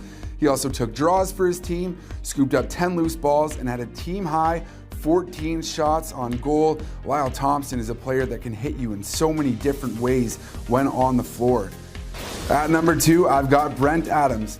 Scored his first NLL goal in his 3rd game in the league. This is an American field lacrosse player turned box lacrosse player who is doing a great job of adjusting to the indoor game, having a big night in a game against the Stealth where his 3rd goal of the night was also a winner in overtime. Adams certainly played the hero on Sunday night. And at number 1, I have Nick Rose of the Toronto Rock. Rosie continues to shine. He had a save percentage of .851 in a win over the Roughnecks on Sunday and is easily the number 1 choice for goaltender of the year at this point in the season at least. Nick Rose is a leader for the Toronto Rock on and off the floor. He's playing the best lacrosse of his career right now, and you better believe if he continue this play, the Rock will be laughing for the rest of the season. He has been great early on. All right. The National Lacrosse League logo honors its over 30 years of history, but also pushes towards a new era, a new day.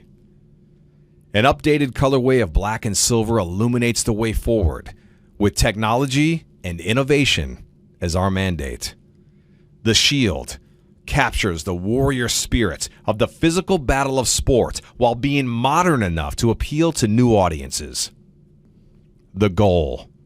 By extruding the shape of the shield, the container is one that is a nod to the ubiquitous shape of a lacrosse goal. The original 4 arrows representing the founding of our league with 4 professional box lacrosse teams. Washington, D.C., Baltimore, New Jersey, Philadelphia converged to create the NLL star, a modern interpretation of a star that combines both the arrows of the original 4 teams and a Native American morning star. The 4 arrows converge to create the heart of the star representing the current teams and the fans who are the beacon of the future of the National Lacrosse League. This is the National Lacrosse League. Today is our day. It's something rewarding to me and rewarding to, I know, a couple other guys here that are here this week, to see at the end of the week them enjoy the game of lacrosse and them actually take a little bit from what we talk about and what we say and actually use it to their benefit of life skills or skills that are on the floor and skills that are off the floor.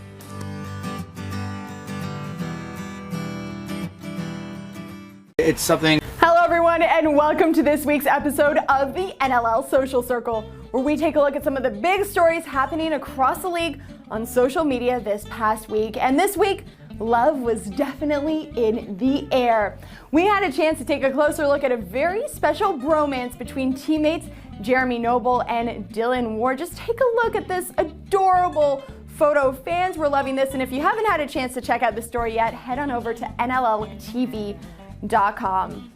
Well, the Buffalo Bandits made sure you had the perfect way to tell your Valentine how you felt about them with their very own personalized Valentine's Day cards. I really love Dane Girl, you look good. Well, I guess there wasn't love for everyone this Valentine's Day. Take a look at this video. Poor Hunter had his heart absolutely broken. But don't worry, Hunter, fans are looking out for you. Just take a look at this from Stephanie Kostiak. Her adorable pup Pearl wants to be your Valentine, Hunter. This weekend marks the Right to Play weekend across the National Lacrosse League, where they will be celebrating the partnership with this organization that believes in transformative power of play to engage and empower children and youth around the world. We had a chance to talk with New England Black Wolves Sean Evans about the partnership, and you can head on over to NLLTV.com to catch that full story. And I know it's chilly outside, but the Colorado Mammoth are getting us all geared up for summer. Take a look at this video, something I have never heard of before. Sand Lax, a 3-on-3 Sand Lax tournament. Not only are they working on their lacrosse skills, but I guess they're also working on their beach bodies, because summer will be here before we know it. Vroom, vroom. One lucky fan will be driving away in this brand new car this weekend. The Saskatchewan Rush are giving away a car to one student at this week's Student Night. Well, fans, that wraps up the NLL Social Circle this week. If you want to be featured, just make sure to tag the NLL in all of your social media posts. For NLL Productions, I'm Mia Gordon.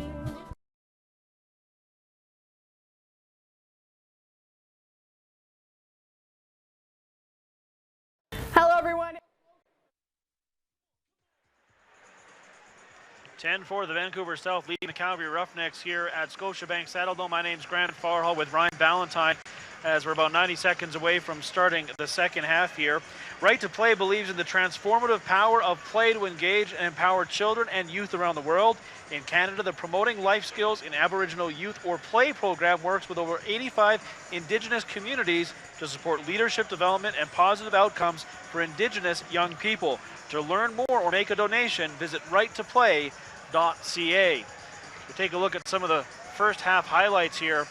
I'll tell you about some of the statistical leaders for the Calgary Roughnecks for the second straight game, but the only thing working for them is Curtis Dixon, 2-1. He also set up a great goal by Dane Doby. Wes Berg also with a single goal and not much else. When you look up and down that lineup, you see Jeff Shattler with 3 helpers, but no goals and not much out of the stick of Tyler Digby, just 1 helper for him in that first half. For the Vancouver South, Corey Small continues just his out-of-the-world play in this early NLL season. We're now getting towards the halfway point. Nonetheless, 4 goals, 6 points for Corey Small. Logan Schuss, 2-2. Jordan Durston with a couple goals. Matt Beers, 1-1. And Reese Dutch, just a single goal. So the Vancouver South, Ryan, put up a 10 spot in the first half with only a single goal from Reese Dutch. Yeah. I mean, Corey Small just playing out of the world right now. But, boy, we're up here in the press box, and I would say the Roughnecks management right now just absolutely scratching their heads trying to figure out what has gone wrong. This Roughnecks team was playing so good early in the season off of that 3-1 start, and then it's like it turned on a dime. Well, and not at all pleased with things like shot selection. That's a big one that's being bandied about up here, saying that the shot selection's not there. Guys aren't setting picks for one another and getting open, and it just it hasn't been any kind of clean looks at the net unless you shake off your defender and rip down the floor, and it just hasn't worked yet for the Roughnecks. Calgary on the power play here to open the second half. Here's Dixon in there, and a big save by Belanger, as that would have been a great way to start the second half here, but Belanger, when called upon, has been good so far. Bell intercepts that one, now plays it ahead. Here's Dixon again. Dixon tries to get around the defender, spins back, takes a stick up in the helmet area, and then will just escape that attention here and wait for his fellow offensive players to get on the floor now, as Doby has it. Doby to Berg. Berg back to Doby. Doby has Shattler with him. It's going to come to Dixon. Dixon fakes the shot and then falls down, was tripped. I don't know if he tripped on the turf or the player or his own feet, but nonetheless went down, and as a result, Vancouver will take over here with a minute 11 remaining in the penalty. Actually, Calgary's going to get it right back. Yeah, they're going to say that he trapped the ball down low, which will give Calgary possession. And we'll see if they can take advantage here. Doby now to Berg. Berg behind the back to Dixon. Dixon now up high to Berg. Berg to Doby. Doby now will come to Shattler with 17 to shoot. Shattler up to Digby. Digby elects not to shoot. Instead comes to Doby. Doby now to Shattler with 10 to shoot. And Now to Berg, Berg to Dixon. Dixon fakes the shot, takes the shot. Belanger another save, and then gets the rebound back. That Digby was right on top of the crease, but was unable to pull it in. And as a result, Vancouver coming down the floor with numbers. And there's a shot by O'Doherty, save made by Chiliano. Yeah, you got to think there's got to be a whole lot of those between now and the end of the game if the Roughnecks are going to have a chance to come back and win it. As you're down 6, you pretty much have to think that you can't be giving up much more than one the rest of the way. Here's Catoni. Catoni winds, fires off the shoulder of Belanger. Calgary recovers the loose ball now with just 8 seconds remaining on the power play. Dixon has it. Dixon now to Berg. Back to Dixon. Now over to Doby. Doby takes a shot. Belanger makes another save. Yeah, it was a save as the 30-second shot clock resets. And now here's Catoni with it again. Third opportunity on this possession for the Roughnecks. We'll see if they can take advantage. Here's Dixon again. Dixon now to Shatler. That quick stick doesn't work. And finally the Stealth recover it as Justin Salt finds the ball and plays it ahead to Lintz. Lintz has a man ahead of the play, but elects to just hand off to McCready instead. McCready has Ray off the bench. Now Ray passes off, and they're going to work it from the far side. Here's Corey Small with the hot stick to McCready. McCready to Ray. And all alone on top of the crease, Chiliano, a big save as he stones Durston point blank to keep the score 10-4 here. Yeah, Frank Chiliano giving his team a chance to start trying to build momentum here in the second half, but the offense has got to get on track. Shatler now with it. Shatler, nice pass. Digby swims through the defenders. Now to Shatler. Shatler takes a shot. Belanger the save. Rebound to Calgary. Berg now passes to Digby. Digby now will come over to Shatler. Shatler now over to Dixon. Dixon takes a shot, bounces wide of the net, and it'll bounce over center, and that'll give Vancouver possession back. Calgary getting better looks here, Ryan, in the second half so far, but now Ty Belanger really stepping up his game, although he was solid in that first half as well. Calgary continues to lead on the shot clock here, 33-25, but down 10-4. And now Vancouver will look to build on that lead. Here is Schuss. Schuss now with some nice moves behind the back, nearly beat Chiliano. Rebound to Small, and he puts it over the net. Small gets the loose ball, throws it into Conway. Conway now passes off to Small. Small curls away from the defender. Nice save on Schuss there from Chiliano. Long distance. That's what was beating him with regularity in the first half. Made a couple stops from out deep here to start the second. Now here's Shatler.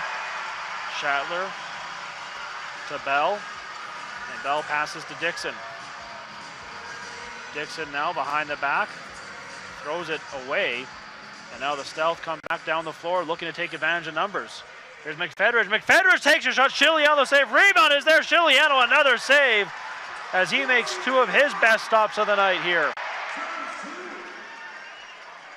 Now McFedridge has it again. McFedridge to Conway. Conway passes off. And now Vancouver will work it from the corner. Here's Conway again. Conway passes to Schuss. That eludes him. And now Calgary takes over. Here's Harnett. Harnett has a man ahead of the play, but that's thrown away. Cummings couldn't reel it in. And now here's Beers. Beers passes off. Oh, a big hit. Ball comes through, scores. Ryan Wagner with the goal after a huge hit. I think O'Doherty is the one who took the hit to make the play. 11-4 Vancouver. Yeah, O'Doherty caught up and threw up the muscle fist too. As you can see there, Dan McRae just laid O'Doherty out and then right into celebrating, and a big celebration from O'Doherty there on the Wagner goal. Give him a hat trick. And the Roughnecks down 7 again here at the Rough House. Yeah, and Chiliano, who has made several big stops here, couldn't make that one, although, as I said, he's been good here in the second half as all of a sudden the shot clock is a lot closer, 33-30. As Calgary, that's about the only thing they've had the edge in for most of the evening, but now down 7. Here's Digby. Digby pass to Shatler. He's stopped by Belanger. Now here's Dixon. Dixon tries to get around the defender, one hand on the stick, now comes out. Here's Doby. Doby takes a shot off the bar and comes all the way down to Frank Chiliano. And that's pretty much the night it's been for the Roughnecks. If you beat Belanger, he still haven't been able to beat the post. There's Shatler with it. Shatler over to Dixon. Dixon loses it briefly. He's going to have to go to the corner to gather it in. Now comes out of the corner and then try to find Digby. And instead it comes to Berg. He's immediately greeted by the defender. Ball is loose. And eventually it looks like it's Ian Hawksby who's going to recover it. He does a nice job of bouncing it ahead to his teammate. John Lint steps over here with now 8:47 to go here in the third quarter. Here's Ray for the Stealth. They lead this one 11-4. Here's Conway now for the Stealth. Passes off to Durston.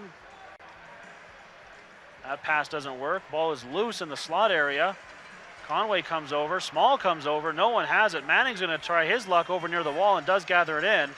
And now played ahead for Dane Doby, who didn't really have a chance to leave the floor there.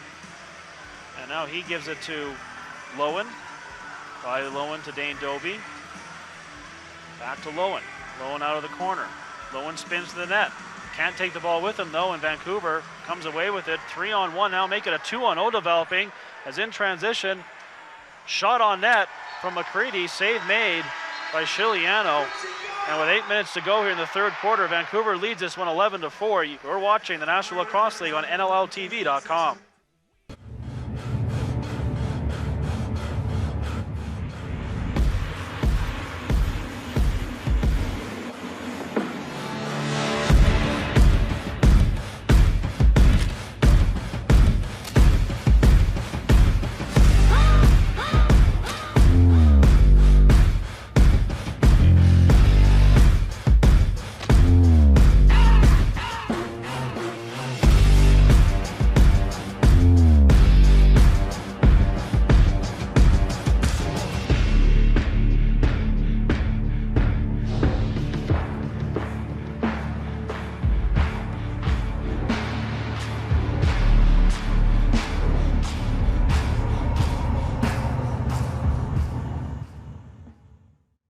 Tonight's game is brought to you in part by Sports Interaction, Canada's home for worldwide sports betting.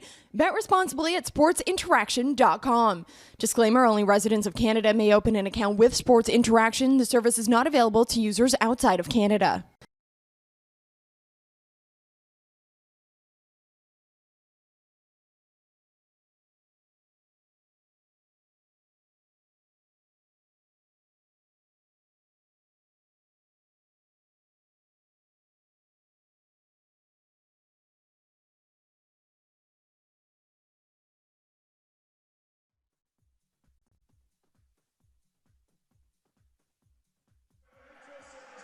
A reminder to sign up and get all the latest NLL news delivered right to your inbox. Visit NLL.com and sign up for the NLL newsletter now.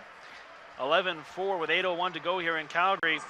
The Roughnecks down by 7, and a second straight game that they have just had all sorts of troubles offensively, scoring just 7 a week ago against the Toronto Rock, and so far held to just 4 goals here against Ty Belanger and the Vancouver Stealth. Calgary with possession here. We're 5-on-5. That pass comes across. Now back to Shatler. Shatler tries a shot, scores. Jeff Shatler gets on the board. 11-5. Back to a 6-goal differential. Yeah, bounce shot there from Jeff Shatler. Just a little bit slower, I think, than Ty Belanger was expecting, and ends up in the back of the net here as he steps out with a little bit of traffic. Skips that one past Belanger and gets it now to an 11-5 deficit, but those goals are going to have to come furious and fast if they want to make a game out of this. Number 9 on the season for number 77, the all-time points leader for the Calgary Roughnecks. Actually, Jeff Shatler leads the team in regular season points, assists, and loose balls, and probably at some point will take over when it comes to games played, as the longtime member of the Roughnecks is all over that record book. Vancouver gets possession off the face-off, leading now by 6, and I don't know if we've had the Roughnecks score 2 in a row here this entire game, as Vancouver has done a great job of just providing immediately answers here. And we'll see if they do that again. As Small, 4 goals tonight for him, passes off now to Dutch. He tries a shot, Chiliano to save, and rebound to Dan McRae, who gathers it in. And we'll see now if the Roughnecks can go on a run. The only way they're going to get back into this one is if they do go on quite the run. And Bell has it now. Bell to Shatler. Shatler now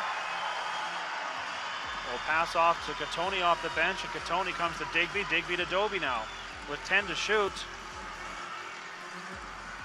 Chiliano to the bench. Calgary going 6-on-5. Dixon off the bench, bounces off the defender. Pass down low, shot, scores! Wes Berg, second of the night. Calgary with a little bit of trickery there, going 6-on-5, and they're back to within 5, 11-6. Well, got Curtis Dixon off the bench, and he was able to get the ball. Then Dane Doby hustled back to bring Frank Chiliano back into the net. And Wes Berg, as you mentioned, a nice tiptoe again on the top of the crease. Gets his second of the night, gets a little bit momentum here on the side of the Calgary Roughnecks as they put that one in. And try and for the first time, Grant, as you mentioned, get 2 goals in a row. They're going to need quite a few more here to make this one interesting. First signs of real momentum here tonight for the Calgary Roughnecks, and we'll see if Vancouver tries to change that as immediately they break down the floor. Ryan Wagner greeted by 3 defenders there and gives up the ball.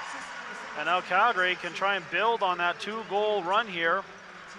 As here's Lowen. Lowen, pass off. Here's a shot on net and a save made by Belanger as he stops Dane Doby. Yeah, Doby trying to go around the world there on his way past the crease.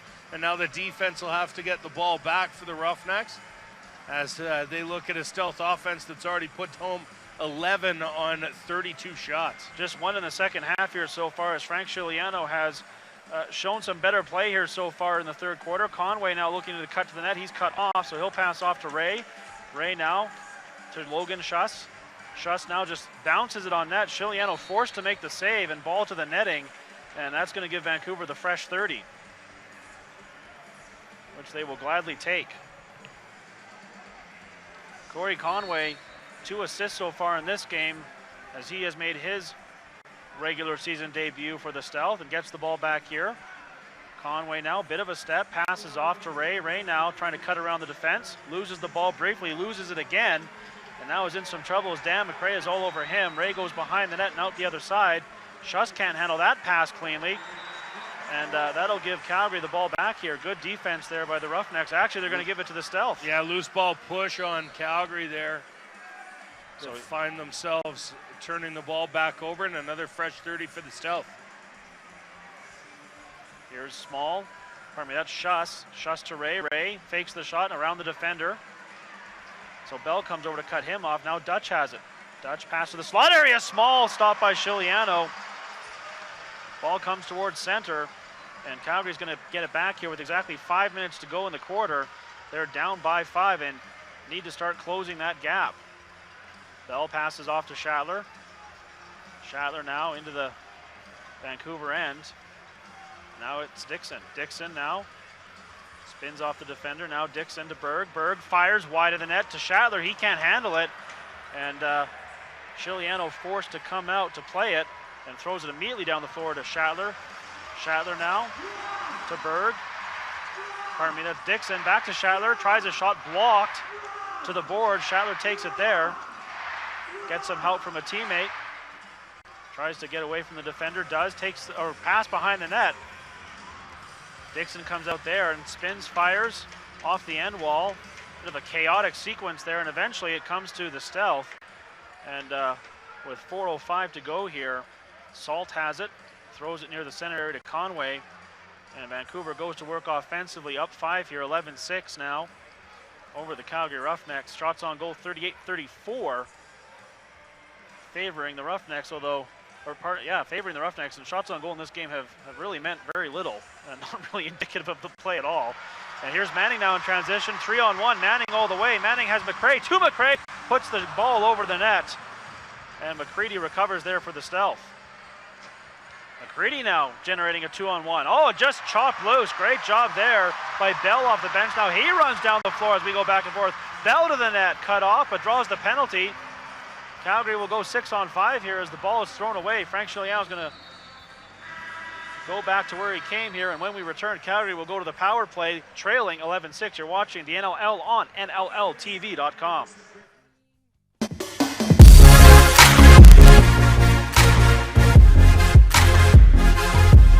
That's impossible.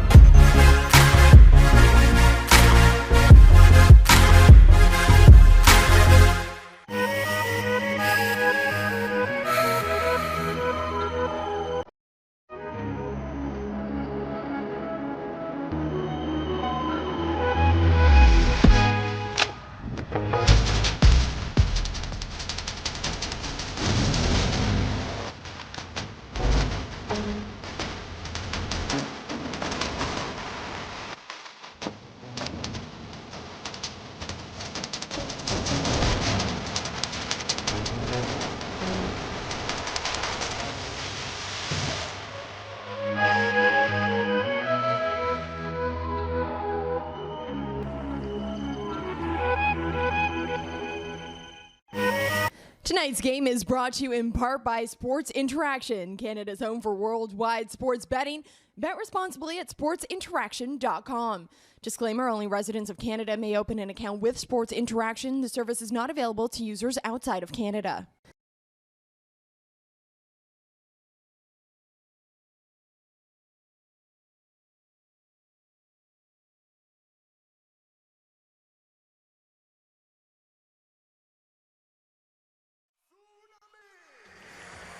A reminder, don't miss your chance to see all the action live this season on NLLTV.com. Sign up for the NLL Pass to watch all the games or your favorite team. Plus, you get exclusive content, highlights, interviews, and more, all on NLLTV.com. Roughnecks to the power play here, looking to close the gap. There's a shot, fought off by Belanger. Berg goes over to the boards to recover it, and does, to retain possession here for the Calgary Roughnecks. Dixon with it. Dixon passes to Doby. Doby's shot interrupted. Nice stick work there, I believe, by Matt Beers. And John Lintz has it now for the Stealth. Calgary power play tonight has struggled. Well, 2 for 4. About average, actually. Oh, there's a bit of a collision down low with Frank Chiliano. And now Shatler has it for the Roughnecks. Shatler, pass to the slot area. Ball goes on net. Saved by Belanger, and rolls to him again. He's up with it quickly now with 1:12 remaining in the Calgary power play. Throws it ahead to Justin Salt. Salt now passes off to Corey Conway. Conway now looking to do something with it. So he'll pass off. Again, Vancouver working shorthanded here for another 52 seconds. Here is Small. Small to Ray. Ray now tried to put a shot on net from a hard angle, went through the crease area. Now Calgary will have one more chance here on the power play with 42 seconds to go. And virtually a must score here with under 2 minutes to go in the third quarter, and they're down by 5 and haven't been able to get closer and basically since the first quarter. Here's Dane Doby now. Doby now to Shatler. Shatler's shot doesn't get to the net, and Vancouver has it again. Nice pass ahead in transition. Here's Pete McFedridge, the former Roughneck, signed with Vancouver in the offseason. This time he passes to Conway. Conway now gets some attention from Dan McRae. Conway tries to cut to the net. McRae stays with him. Now Bells comes over and throws Conway to the boards, but that'll generate the attention of the official, and Vancouver will get the ball back here. A little bit rough there from Tyson Bell, but not rough enough to draw 2 minutes. But that will do it for that power play, and with 1:12 to go here in the third quarter, Vancouver continues to lead this one 11-6. And for the second straight weekend, Calgary's put themselves in a real tough spot here heading towards that final quarter. There's another save by Frank Chiliano, who has played well here in the third quarter, giving up just a single goal so far, and now ahead of the play. Here's Vaughn Harris, the rookie making his debut tonight in the NLL. Shatler rolls it across the other side to Dixon with 45 seconds to go. Now Dixon getting attention from McCready, who gets a pick. Now Digby. Digby tries a shot wide of the net. Rebound to Doby. Doby to Shatler. Quick stick from Berg, scores. 11-7. Roughnecks back to within 4 with some real nice passing. Yeah, great passing from Dane Doby, finding Jeff Shatler, who goes cross crease to Wes Berg for his hat-trick goal. has a nice play there to get those you see here. Dobie picks it up, flips it to Shatler, who finds Westberg wide open. That kind of movement is what you need to beat Ty Belanger, who's on his game here tonight, as they get their 7th goal on their 41st shot. The Roughnecks have put a lot of rubber at Ty Belanger, but it hasn't been the right kind so far, and they're going to need to pick it up here at the end of the 3rd quarter. That's the hat-trick goal for Westberg. And now the Stealth will hold for the final opportunity of the 3rd quarter. Calgary back to within 4, and a 4-goal deficit with a quarter to go is certainly not insurmountable, as Calgary has closed the gap here in the 3rd quarter to give themselves at least an opportunity. Now under 10 seconds to go, there's the shot on net, and we will head to that final quarter with the Roughnecks down 11-7. And we're just going to wait and see if Andrew McBride can gather a member of the Roughnecks here. Andrew McBride looks like he's got Captain Mike Carnegie, who will talk about the Roughnecks' effort here through the first 3 quarters.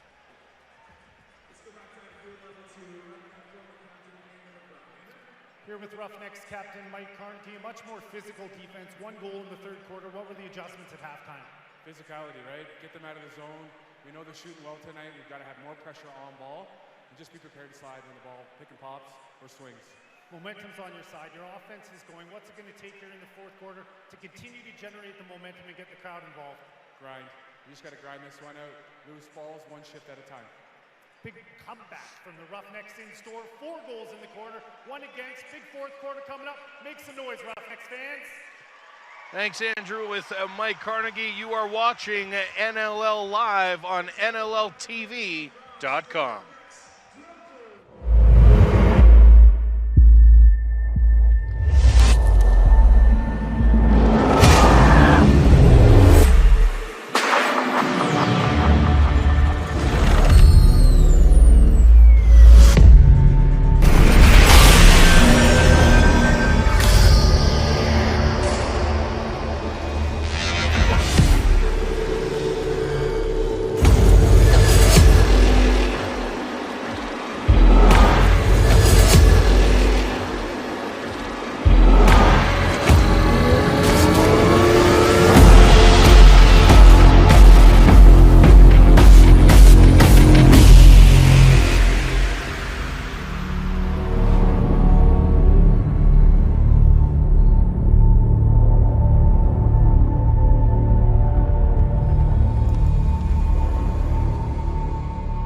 He's got Digby on the take, scores! Now back over to Dane Smith with a shot, hit the goal post inside, he scores! Afraid you might miss out on the big stories from your favorite team? Well, not to fear, the NLL newsletter is here. All you have to do is subscribe to the new NLL newsletter, and you'll get weekly updates from everything that is happening around the league. What are you waiting for? Subscribe today. He's got Digby on. So 4th quarter action just about to get underway here at the Rough House, as the Calgary Roughnecks trailing 11-7 to the visiting Vancouver Stealth. Grant, the team in the home team, the most goals they've scored in a 4th quarter this year is 4, and they currently trail by 4. It's going to have to be a season best here for the Roughnecks if they're looking to complete a comeback. Yeah, absolutely, Ryan. A tough deficit here, but they chipped away at it in that 3rd quarter, as they were able to outscore the Stealth 4-1. And if they do more of that, this one's going to get tight. And if you're the Stealth, then it may be just a little bit of doubt in the minds, as they've had a hard time hanging on to leads. If Calgary can get some early ones here, the pressure will certainly tighten around the Vancouver Stealth. Here's Dixon now. Dixon over to the other side. There's a shot. Nice save by Belanger. He's up with it quickly as he covers the rebound and sends it ahead to Toll. In transition now. Passes off. Here is Schuss for the Stealth. Skips down that left side. Now curls off the defender. Past the other side. There's a shot on net by Dutch. Saved by Chiliano. And now he plays it ahead. Here is Bob Snyder. Snyder passes to Digby. Digby now cuts around the defender and then decides to head to the corner. Now here's Dixon now. Dixon to Digby with room. Takes the shot. Belanger with a nice save as he got his shoulder on that. Digby dives to save it. Gives Dixon a chance to recover it. Bounces it to himself. Dixon up with it. And then is thrown to the turf. And here come the Stealth in transition. Ian Hawksby with it. Hawksby has Beers with him. Gives it to Beers. Beers takes a shot. Chiliano the save. And Dan McRae comes over to take it back for the Roughnecks. 13.5 minutes to go here in the final quarter. Calgary down 11-7. McRae in transition to Doby. Doby shoots and scores. Dane Doby gets the Roughnecks back to within 3. And Belanger is complaining about something here. Or maybe it's just an equipment problem. I'm not sure. Well, they're sending Belanger back to the crease. He was going to the bench for some reason, and the referee is indicating that he is not able to do so. You see some tape from Belanger. It looks like it's come off of his toe there. And now he's going to get the trainer to come out and... Yeah, there was some tape that came off that foot pad there, and a little bit of maintenance here for Belanger as that red tape came off. And now some black tape to hold that down. Dane Doby has the Roughnecks all of a sudden back to within 3. And all of a sudden the game's manageable again if you're the Roughnecks. It's going to have to be a quick momentum shift here again, though. If you want to keep up, you got to keep the Stealth from scoring. That's what makes these comebacks so tough is you just chase and chase and chase. And one goal can change things back, and there's an opportunity there. That was from Cliff Smith, saved by Chiliano. Now we get a whistle, and I believe we're going to get a penalty to the Roughnecks. I believe it's going to be... Yeah, a holding call here.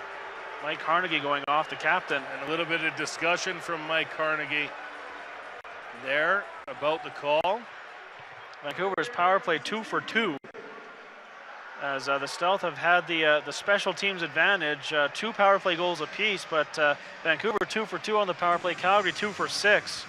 If the power play was going a little bit better, this one would be even tighter than this 11-8 score we have right now. But right now it's Vancouver working the 5-on-4. Small with it. Small now to Conway. Conway's pass nearly gets away from him, gets it back now. Now passes off to Dutch. Or passes off to Schuss, pardon me. Schuss makes the shot on goal. Save made by Chiliano. Now Schuss with it again and the fresh 30 to Small up high. There's another shot. This time Conway tries his luck. And another fresh 30 on the power play here. It still has 90 seconds to go on it. Schuss with it with room to Small. Small now to Conway. Back to Schuss. Schuss fakes the shot. And then try to bounce it between the legs of Chiliano. Goes wide of the net. Conway can't handle it. Comes all the way near the center area. Saved by Small there. With 10 to shoot, still time.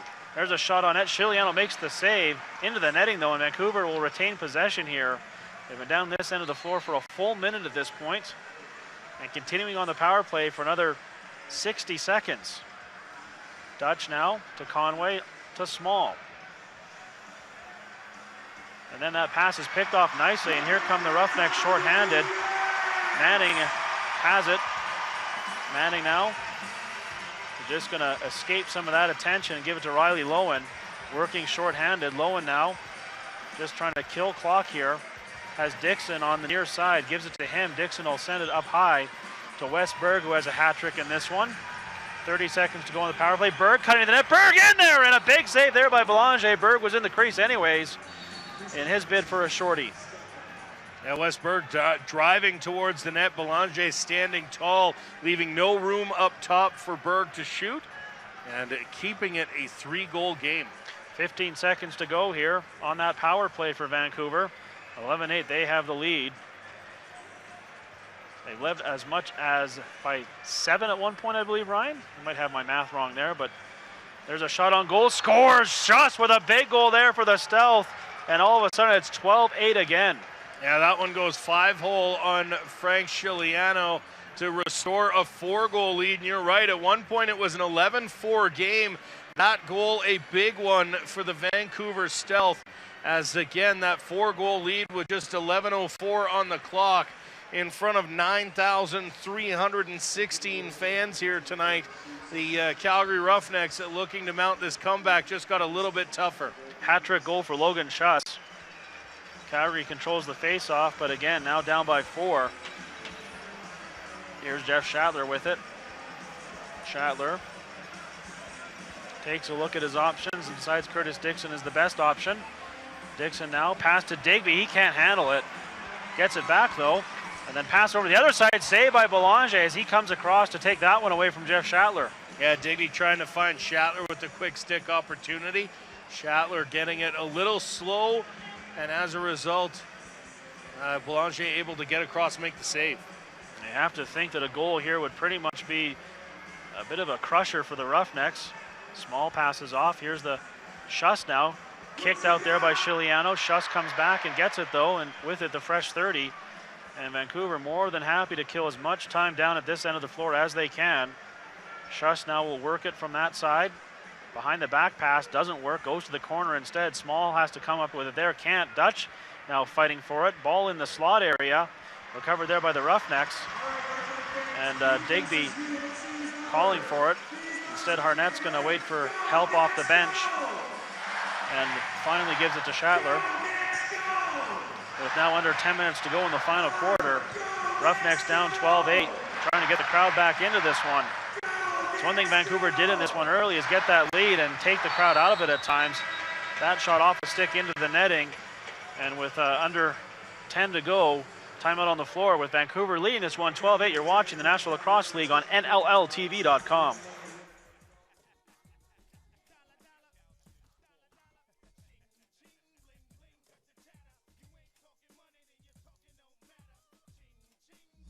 Versus Miles Thompson, Georgia Swarm, Curtis Dixon, Calgary Roughnecks. Here we go. Miles Thompson, the champion from last week. Great behind the back shot over the shoulder of Dylan Ward of the Colorado Mammoth. What a goal. Unbelievable. That one was on SportsCenter Top 10. Now Curtis Dixon behind the back, behind the waist shot. This one's crazy. You're going to need about 5 looks to digest this shot by the creative man, Curtis Dixon. Fans, who have you got? Miles Thompson of the Georgia Swarm or Curtis Dixon of the Calgary Roughnecks? You know what to do. Head to Twitter now, cast your vote, and we'll see who comes out on top as champion.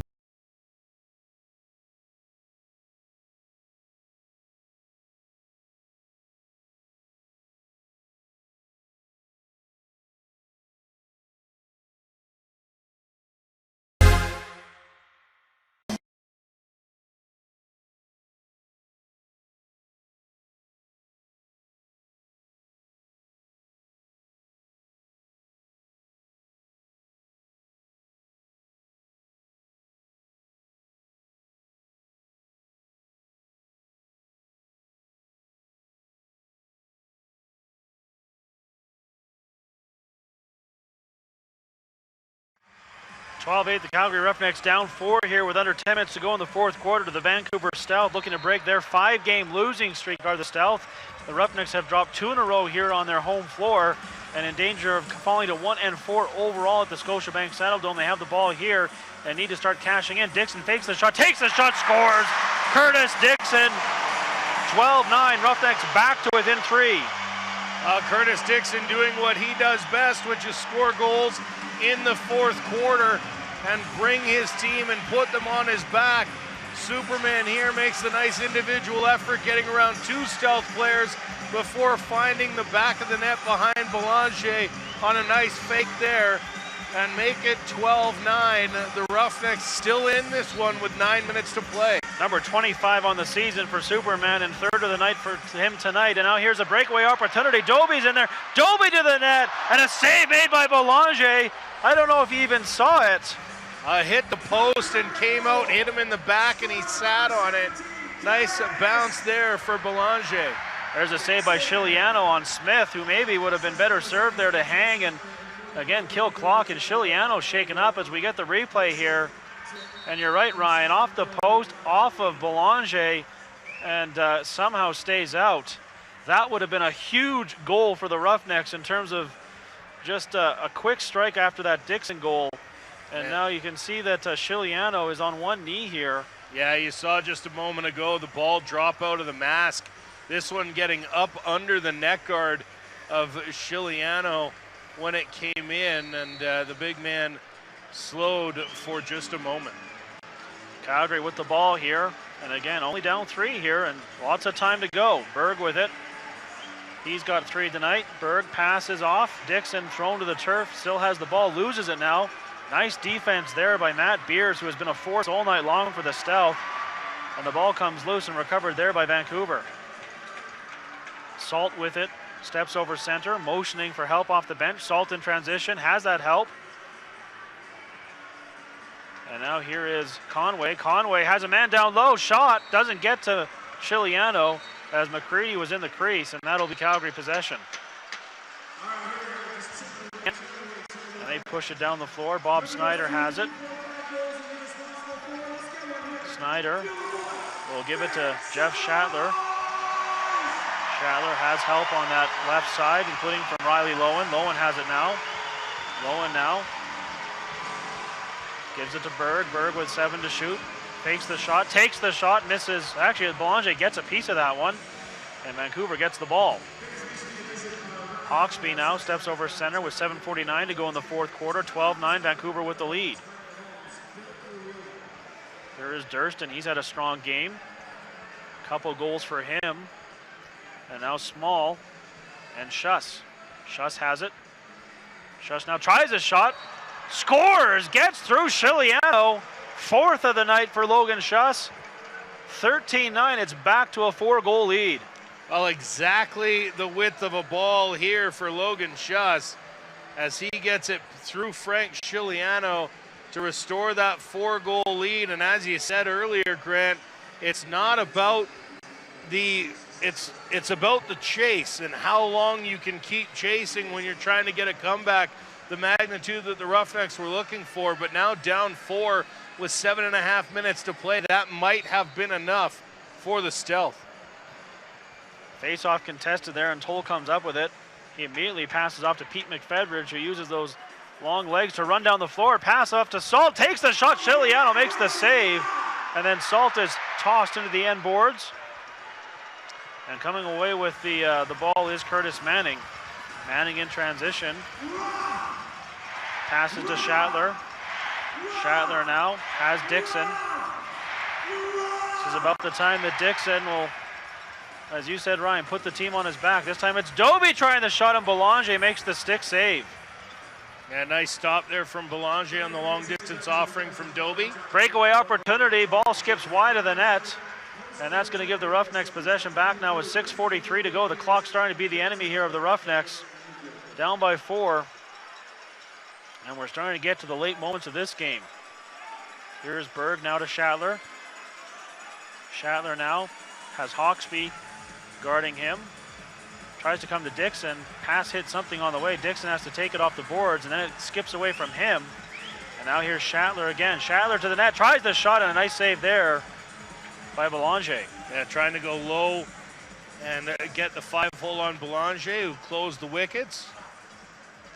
Beers now pulls up at center, and you have to think at this point the Stealth will look to make sure they kill as much of the 30 as possible every time down the floor. Instead, they nearly throw it away. Conway does take it in the corner, though. Conway passes off. Ray couldn't take it with him, and Calgary takes over here.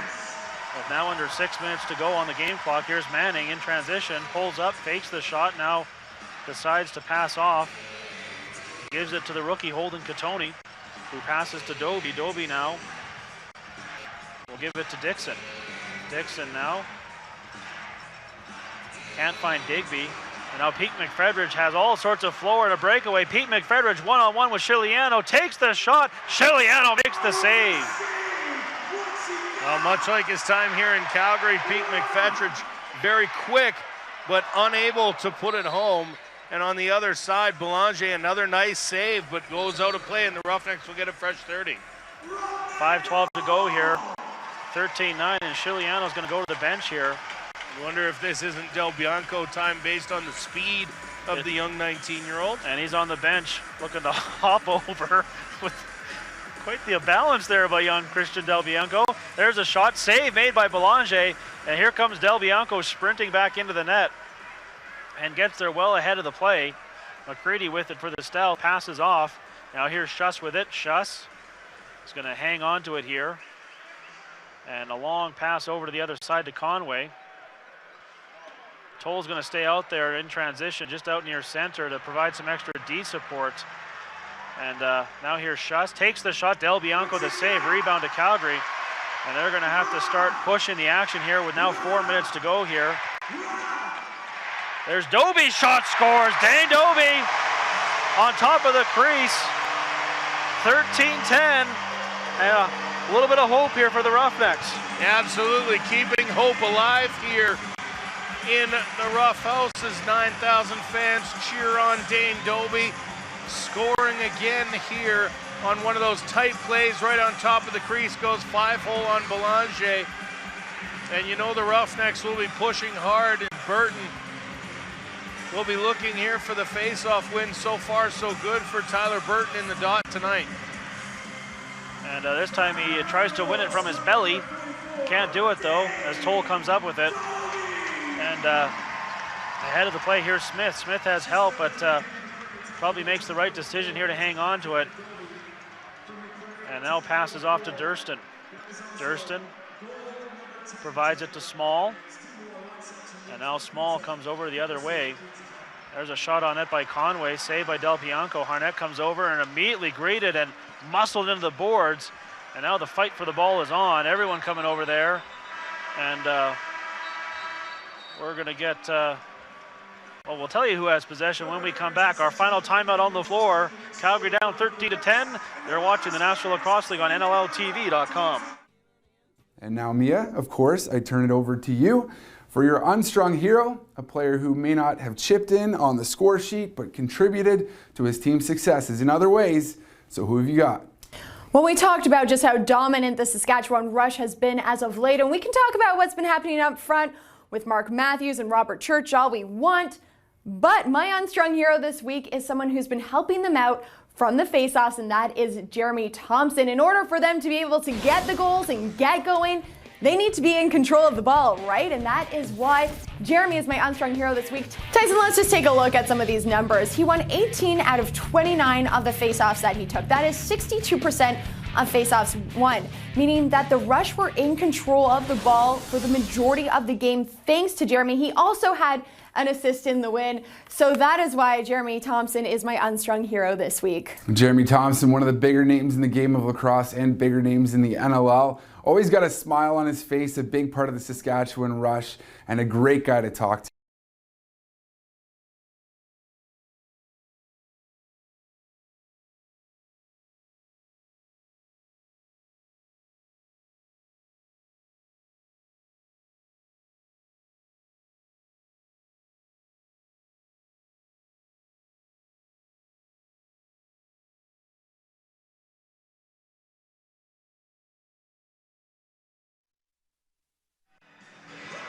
(13-10) the Vancouver South trying to hang on for a road win here. Second straight time they would win here in Calgary in this season, as they picked off a win in Calgary's home opener and poised to do the same here. But Calgary has closed the gap from a 7-goal deficit to just 3 now. 3:40 to go, and we get a face-off down the Calgary end. Dan McRae comes over and takes the ball. And immediately Christian Del Bianco is going to race to the bench.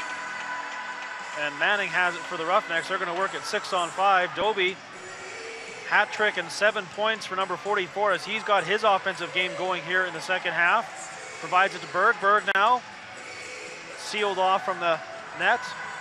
So he'll pass high to Dixon. Dixon fakes the shot and then puts it into the stick of Salt. Salt now plays it ahead. Del Bianco back into his net. Beers has it. Beers passes off. Breakaway opportunity put wide of the net by Ray.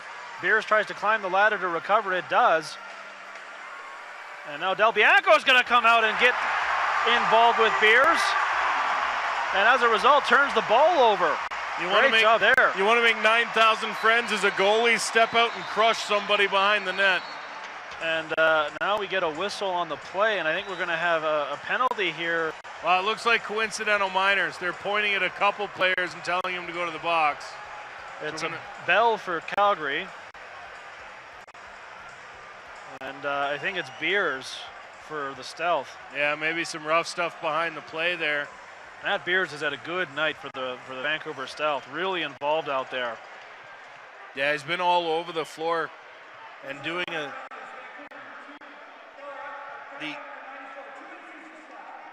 so 2 minutes each for slashing for Bell and Beers.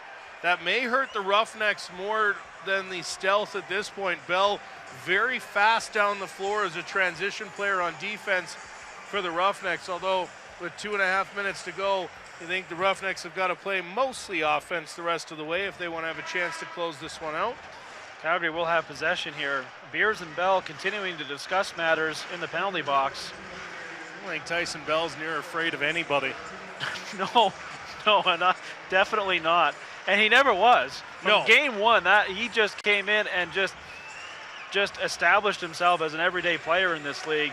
And a lot of potential with that young man. A real good draft pick by the Calgary Roughnecks. And he's got great hair, too. Curtis Dixon now winds, fires, and puts it just wide of the net. And ball into the stand, so that'll give it back to the Stealth. It does give Del Bianco a chance to race back into his net, as he's going to get a good cardio workout here in the last 2:30 of this game. Small has it. Small's pass doesn't work. Mike Carnegie steals it. Carnegie tries to send it ahead to Doby, but coming back to intercept it was Pete McFedrid with a heads-up play, as he had about a 5-second shift there, but made exactly the right play. Otherwise, Dane Doby was going to be home free. This is Schuss with it. 15 seconds on the shot clock. 2:15 to go on the game clock. 13-10 is your score here. That pass to Small has to take it off the boards, then cuts out. Behind the back shot doesn't work. It goes wide. Conway has it now. Conway to Small. Shot on net, and Del Bianco makes the save. Conway, though, gets a loose ball and a valuable reset of the 30-second clock. Yeah, very valuable there, and now it looks like a timeout has been called. This comes with a minute 56 to go here. And the Roughnecks down by 3. As they've found their game in the second half here, Ryan, which maybe gives them some momentum regardless of the result here heading into next weekend. But they got to figure out those slow starts. You just cannot try to come back against any NLL team consistently. Well, that's exactly right. They had offensive woes a week ago. It stretched into the first half here. They had 11 goals through 6 quarters, which is not nearly good enough in the National Lacrosse League if you want to win games. And so now in the back half of this game, they've scored 6 goals here in the second half, and they need to continue, obviously, to maybe get a couple more here. But with a minute 56 to go, you know that Vancouver is not going to be looking for a quick shot in this possession. No, absolutely not. And if they can kill off the remaining 27 seconds on the shot clock, that'll take you down to about 90 seconds to go. And that is a tall order, even for a team that has the offensive weapons of the Calgary Roughnecks. But again, anything can happen in the NLL. Del Bianco comes out again, thought about throwing a hit, nearly got caught out there. But the pass back to the point didn't work, and now here is Curtis Dixon in transition. Dixon passes off. Manning curls away from one man. There's a shot and a big save there by Belanger as he stops Catoni. Yeah, Catoni looking to go 5-hole on Belanger. Belanger collapsing on the rookie's effort, and the Stealth get the ball back with just over a minute 20 to play. It's Cliff Smith with it. Smith now gets double teamed as Calgary looks to create a turnover. Smith doing a nice job to hang on to it. Now he's tossed aside and loses his lid. And Calgary comes out of that pile with the ball. And again, Del Bianco will go to the bench here as we're down to exactly 60 seconds. Calgary down by 3. Here's Dixon. Dixon back to the defender. Dixon now steps out. And that'll be a hard pick against the Roughnecks. And that'll give the Stealth the ball back. And that should near kill this game after that pick. Dixon going over to talk to the official as opposed to watching the play. The Stealth just content to come down and run the clock here. Down to 42 seconds. And as you said, Ryan, they're going to just try and kill off the remaining 15 seconds on the shot clock here. as Dutch gets the ball back. Dutch throws it down to the corner area, and the ball comes loose, and Calgary will get it back here, but with only 23 seconds to go. Not a lot of time. Roughnecks, though, not giving up. We're going to call timeout here and talk about things. 22.5 seconds to go, and we can sense the frustration here from the Roughnecks as the fans start to hit the road here with just under 23 seconds to go. But the Roughnecks here, barring something that would be nothing short of a miracle, will fall to 1-4 at Scotiabank Saddledome, and just a bit of a head scratcher, Ryan. Yeah, not nearly good enough if you're the Calgary Roughnecks to go 1-4 at home. You have 5 games out of your first 7 are at home. You're going to have to play the better half of the rest of the season on the road here. And if you're not able, I mean, fortunately 2-0 on the road, but if you're not able to get it done at home, that really doesn't bode well for you as the season progresses, because of course you've got home games in the playoffs should you get there. And right now, if this score were to hold based on the results earlier in the season with the Roughnecks and the Stealth, you start to look at total goals for and against, and right now it is a +3 advantage for the Roughnecks in games that are finished. So if this score were to hold, that would end this one with tie game. And so if the Roughnecks were to win that last game of the season between the two clubs in that 4th matchup, they would come away with a victory. And we might get some rough stuff here now at the end of the game. Matt Beers dropping the gloves with Wes Berg. Wes Berg going down. Beers taking him to the floor. And remember, majors in the last 2 minutes count for extra. So you can see Wes Berg wasn't all that willing to drop the gloves, because you've already got a suspended player as Wes Berg and Matt Beers went for it. And now here's some more rough stuff as more players getting into it and having a discussion. Yeah, Dane Dobie's involved there, and everyone has to be careful. There's Shatler involved. And based on the suspensions that were already handed out this season, Tyson Bell now throwing his gloves and sticks aside. He wants a piece of somebody. Referees are in there now. It's gone down to the floor. Jeff Shatler's pulling out of a pile. Shatler now going over. He's got some words to say to Salt. This one's getting ugly. There's equipment all over the floor here. And this all comes with no time left on the clock, so Vancouver will win it 13-10 on the strength of a dominant first half. And I mean, this is the type of thing that could hurt both teams down the stretch. That's right. Beat them on the floor, not in the trenches. Well, especially if you're the Stealth here, you've come out and you put together a whale of a game on the road. The last thing you need to do is lose a player like Matt Beers for any time as a result of some fisticuffs at the end of the game. The referee trying to get Ty Belanger to his side of the floor. And probably the best thing about all this is that there is no time on the clock, so it's going to be, that's going to do it.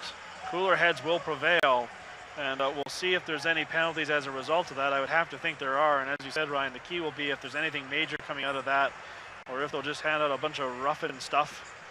But nonetheless, Vancouver with the 13-10 win over the Calgary Roughnecks in what now is 3 straight losses for Calgary. And Vancouver breaks the 5-game losing streak. You can see the coaching staff for the Stealth just making sure that their team is keeping their composure. Both coaches doing the same, really. Yeah, Kurt Molosky is having a couple words with Joel McCready, and slowly making his way back to the end of the line.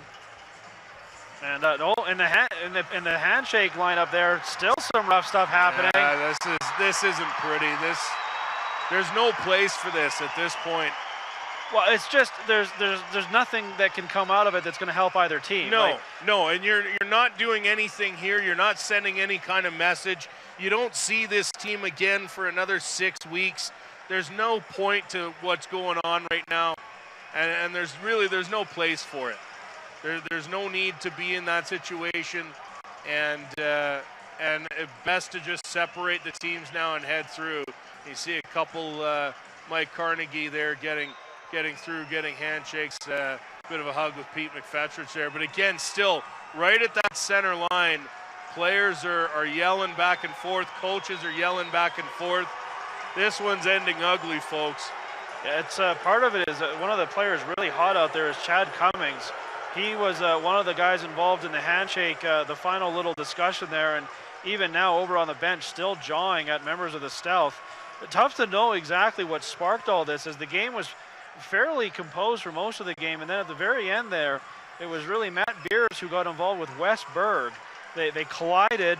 Beers lost his lid and lost his cool a little bit too, and then took Berg down, and then from there, not sure what sparked all of this. Well, I mean, anytime you look at Wes Berg, one of the more talented players on the team, and you can see the referees guiding the Stealth coaching staff off the floor here.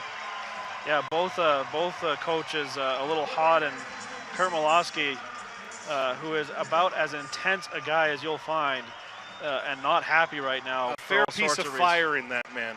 Yep. And nonetheless, 13-10 the final, as that got a little interesting at the end. And if we do get word of the penalties, we will pass them on to you. Otherwise, encourage you to check out NLL.com for the final score sheet and anything else that comes out as a result of the brouhaha at the end of that one. Calgary has already had lost a pretty significant player this season with a long suspension with Greg Harnett, and can't afford to lose any more. Neither of these teams can, as they're chasing a playoff position in the tough West Division. Nonetheless, let's start to wrap this one up for you folks, as it is Vancouver winning by a final score of 13-10. We'll check out some of the, well, first of all, we'll check out the 3 stars as they give Logan Schuss the 3rd star. He had a big night. Dane Doby takes 2nd star honors, and I have a feeling we know who will be 1st star, as it is the man who's put together, well, I shouldn't assume, but I'm guessing it's the man who's put together what so far is a career season. I expect that we'll see Corey Small get the 1st star here. Although I would say, Ryan, that lost in a game like this, well, we'll get the 1st star first here. Yeah, there it is, Corey Small. I was going to say that I think lost in all this is really the strong play of Ty Belanger. When you have a 13-goal game, it's easy to give it to the offensive players, but I thought Ty Belanger was real good tonight. Yeah, Ty Belanger kept his team in it. We've heard from Coach Malosky several times in the past that it's not the saves that you make, it's when you make them. And tonight, Ty Belanger made saves when he had to kill any kind of momentum from the Roughnecks gaining any kind of momentum until it was well too late. We mentioned earlier, it took until goals number 6 and 7 for the Roughnecks to put together a pair back-to-back, and it was just all in all, quite frankly, an ugly effort from the Roughnecks offensively, helped in fact by solid goaltending from Ty Belanger. Offensive leaders for the Calgary Roughnecks, Dane Doby gets 7 points, 3 and 4 for him. Hat tricks also for Curtis Dixon, 3 and 3, and Wes Berg, 3 goals for him and 3 points overall. A single goal from Jeff Schattler as he goes 1 and 4. And that's Calgary's 10 goals for the Vancouver Stealth. Corey Small, 8 points on a 4 and 4 evening for him. Logan Schuss also with 4 goals, 4 and 2 for 6 points overall. And he also had a good night from Jordan Durston with 2 goals and a single goal from Matt Beers, who had 3 points overall and was a real force, as we were talking about, and also involved in some of that stuff at the end of the game. But Matt Beers with a real good game for the Vancouver Stealth, part of the reason why they win 13-10. Ty Belanger, as mentioned, making 44 saves on 54 shots. Frank Chiliano and Christian Del Bianco split duties for the Calgary Roughnecks, and both of them struggled in the first half, although Frank Chiliano came out in the second half and had a much better game. But nonetheless, Calgary loses their 3rd in a row, 13-10 to the Vancouver Stealth. The Roughnecks will be back here at Scotiabank Saddledome on Saturday, March 1st. That's when the Georgia Swarm make the trek north to Calgary. That is a 7 p.m. start. Your tickets at CalgaryRoughnecks.com. Vancouver Stealth return home next weekend. It's Rochester at the Langley Event Center. That's Saturday, February 25th. Get your tickets at StealthLAX.com. Ryan, final thoughts?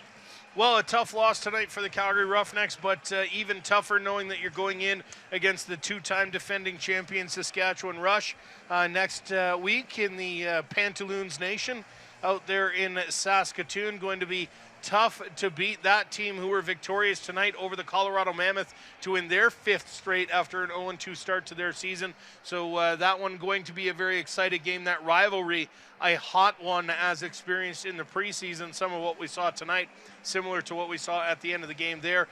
For the Roughnecks, I think you have to take the second half here tonight and embrace what you were able to do offensively and defensively, holding the stealth to just 3 goals, putting up 6 of your own, and move forward with that. Keep that feeling of intensity, and because if you have a slow start again next week, you'll be looking at another loss.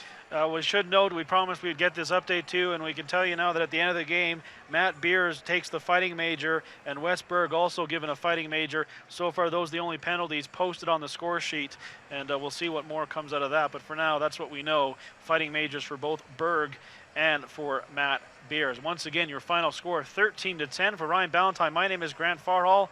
Have yourself a great evening.